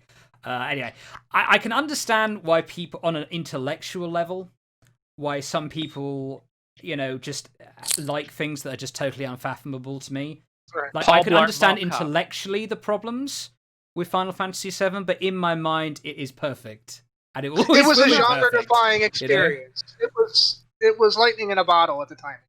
Yeah, it was pretty amazing. Yeah, it's really hard. Yeah, no, and not denying it, because clearly, not only was it like a completely different JRPG. It went from the 16-bit era to PlayStation graphics. It was CD-ROM. They were, no denying that. I guess where I'm specifically stating is a lot of not even just RPGs or JRPGs, but RPGs too. They fall into this trap where it's like anywhere that we are going to go next in terms of plot points is very arbitrary. Like it's going to go here on the map, then here, then here, then here, then here, then here, then here, then here. And so you have a harder time. This is already a very different world. You're having a harder time kind of figuring out like where the story connects. Over time, it gets kind of blurry. The super fans are obviously, super fans are going to remember it no matter what. But this feels a little bit more like a side trip, and I'm having a hard time following. And that's why I liked Final Fantasy X, where it was like, hey, there's a straight line. You got to keep going this way. If you deviate, like the Joker said, like if people deviate from the plan, they get very upset, and you have to kind of get back onto it, no matter how shitty that plan is. We learned that's a shitty plan, but we want to get back on it. And so that's what I mean by story points, is so many games fall into that trap. And I'm hoping in the remake, maybe is it due to graphics, due to storytelling, due to more content? Are we able to hone in better and understand what's going on in this drastically different world? It's a lot more linear. It's a lot more linear. Okay. I think. It's like more, your path through Midgar is literally a straight line through each sector, and then you end up going up some debris to Shinra Tower. It's a very streamlined experience. But that's the bit about the remake I hated the most. I didn't like how I preferred. I like I said, when I got out of Midgar, I felt like my options were open. You know what I mean? Right. I preferred veering off the track. Do you know? I kind of. Here's the thing. I'm kind of like I understand your point of view, but it's like I kind of like both. You know, it's like I've been on a roller coaster through Midgar, and now it's like, wow, that roller coaster is amazing. And just before I start to get bored of that roller coaster, here's a big open world to explore, and it's just. That is what was great about Final Fantasy VII to me. Just as you're starting to think, okay, like we spent a bit too much time with this character at this place or something totally mad and new and incredible. Just changes the whole dynamic. Exactly. They do it much earlier with 8, don't they? Like, they throw you in straight away to send you off to the fire cave to get Ifrit. And like, you know, they get you in that way. So that was unique, I guess, to 7 in that context. Benny's been waiting forever. Yeah. I think we better wrap it up fairly soon. No. I basically, it's like I just wanted to at least throw this out, but basically, we all have our game that, in that way, speaks to us in some way. Like, I'll point behind me. There is that wall scroll, Tales of Symphonia. That holds a distinction in my heart because it is much like for Final Fantasy VII, you guys, that was the game that taught me why. Yeah, exactly. Like Francis is showing right there. You know, he's got his own wall scroll there. But it's like that was the game that the original man for '97. Yeah, the Tales of Symphonia is the game that made me love JRPGs. I mean, that game, I finished that game, put the controller down. I was like, I want more of this game. Spoke to me. That was that watershed moment that the genre became alive for me. And today, people complain that this game is so goddamn trope-ridden that it's not worth it. And I'm just like, I totally get it. Thinking back on it, you're not wrong. But that doesn't mean it didn't mean something to me, which is why I have a lot of respect for those people, those Final Fantasy VII fans who are like, hey, this game was great, this game was awesome, and why I come at it from that more objective side, I think, just because I played it much later and it's not quite my jam. I respect the feelings and the opinions that people have come with that, and I kind of wanted to just bring this up because I think it's cool that, especially like on a site like ours, we can have this divisive discussion and these different opinions, and yet we can all still come together and agree, you know what? Some of us may not think this is the greatest thing since, sliced cheese. But we can agree that it is our game of the year and that it's actually a really cool game that you guys should go ahead and play. I'd really relish hearing other people's points of view. And we can disagree and like analyze why we disagree, why we see things a different way, without calling each other horrible names. A bipartisan approach. At the end of the day, it's Game of the Year, and so many people's Game of the Year for a reason. They remade it for a reason, right? Like, they're not going to remake any other game, like, just like, hey, we're just going to do this. Like, they put a lot of effort into this game because of how beloved it is, and it seems like they really gave it the heart that it deserved and the care and attention it deserved. So, I mean, by all means, it's definitely deserves the spot. So, all right. I find that... Yep, go on. Sorry, just one thing on that note that I wanted to mention is I find that a lot of Japanese developed games, while they used to be pretty much, the pinnacle of technology back in the day, over the past couple console generations, Western games have really eclipsed them in terms of production values. Final Fantasy VII is an exception to that rule. It is jaw-droppingly gorgeous from an art direction, from an acting direction, from a sound direction. Music. It is pretty much the benchmark for what you will see on the PlayStation 4. And that being said, that's not something I've seen from a Japanese studio in a really long time. So, to what Heather was saying, like Square Enix really went above and beyond my expectations, and I imagine most other people's. Like it's a stellar game. It really is just so the pinnacle of what we can expect this generation in terms of production values. A homecoming for Square, a homecoming for JRPGs, and how we see them. Yeah. Okay. I think that's a good place to leave it. Are we all happy with that? Yeah. Okay. Very. Ghost should be higher. But I'm going to play Ghost of that. I'm going to play that. Yes, at least play it. I'll be okay if it's that at 20. Well, if we're doing shout outs, then I'll just say Ori of Seasons, Friends of Mineral Town. A game I really wanted to be on this list, didn't quite make it. I'm totally fine with it, but especially if you like Animal Crossing, give that a try. I adored that game when it was on the GBA, and it's been great. Half-Life Alex. Oh, that should be on there. Yes. Yeah. That should have been on there. Should have been on there. Haven and Sludge Life. Those two are also really good. And There Is No Game Wrong Dimension also got really high scores for some reason, and I think it's really good. But like, why it was so high scored on Metacritic, I'm like, oh, okay. Amnesia Rebirth, I think, could have had a spot. That was a very, very good survival horror game. I really like Hatsune Miku Project Diva Megamix. That was a superb rhythm game. That sounds a mouthful. Well, it's Japanese, so of course it is. Josh, any other kind of I know you've got another list that you've... Yeah, he's got a whole list. Yeah. I mean, I do have a whole list. Panzer Paladin, I think, is an amazing retro game that I don't think a lot of people really know about. But if you like kind of Blaster Master, Mega Man sort of games with new age stuff, it's really fun. Okay. All right. Well, I hope everybody had fun. That was quite a lengthy, exercise. Right, everyone. That was our top 25 games of the year 2020. I hope you had as much fun watching it as we did recording it. Thank you to everyone contributing to the list. Thank you to everyone who's watching, and we'll see you again for another Game of the Year list next year. Bye everybody. Bye.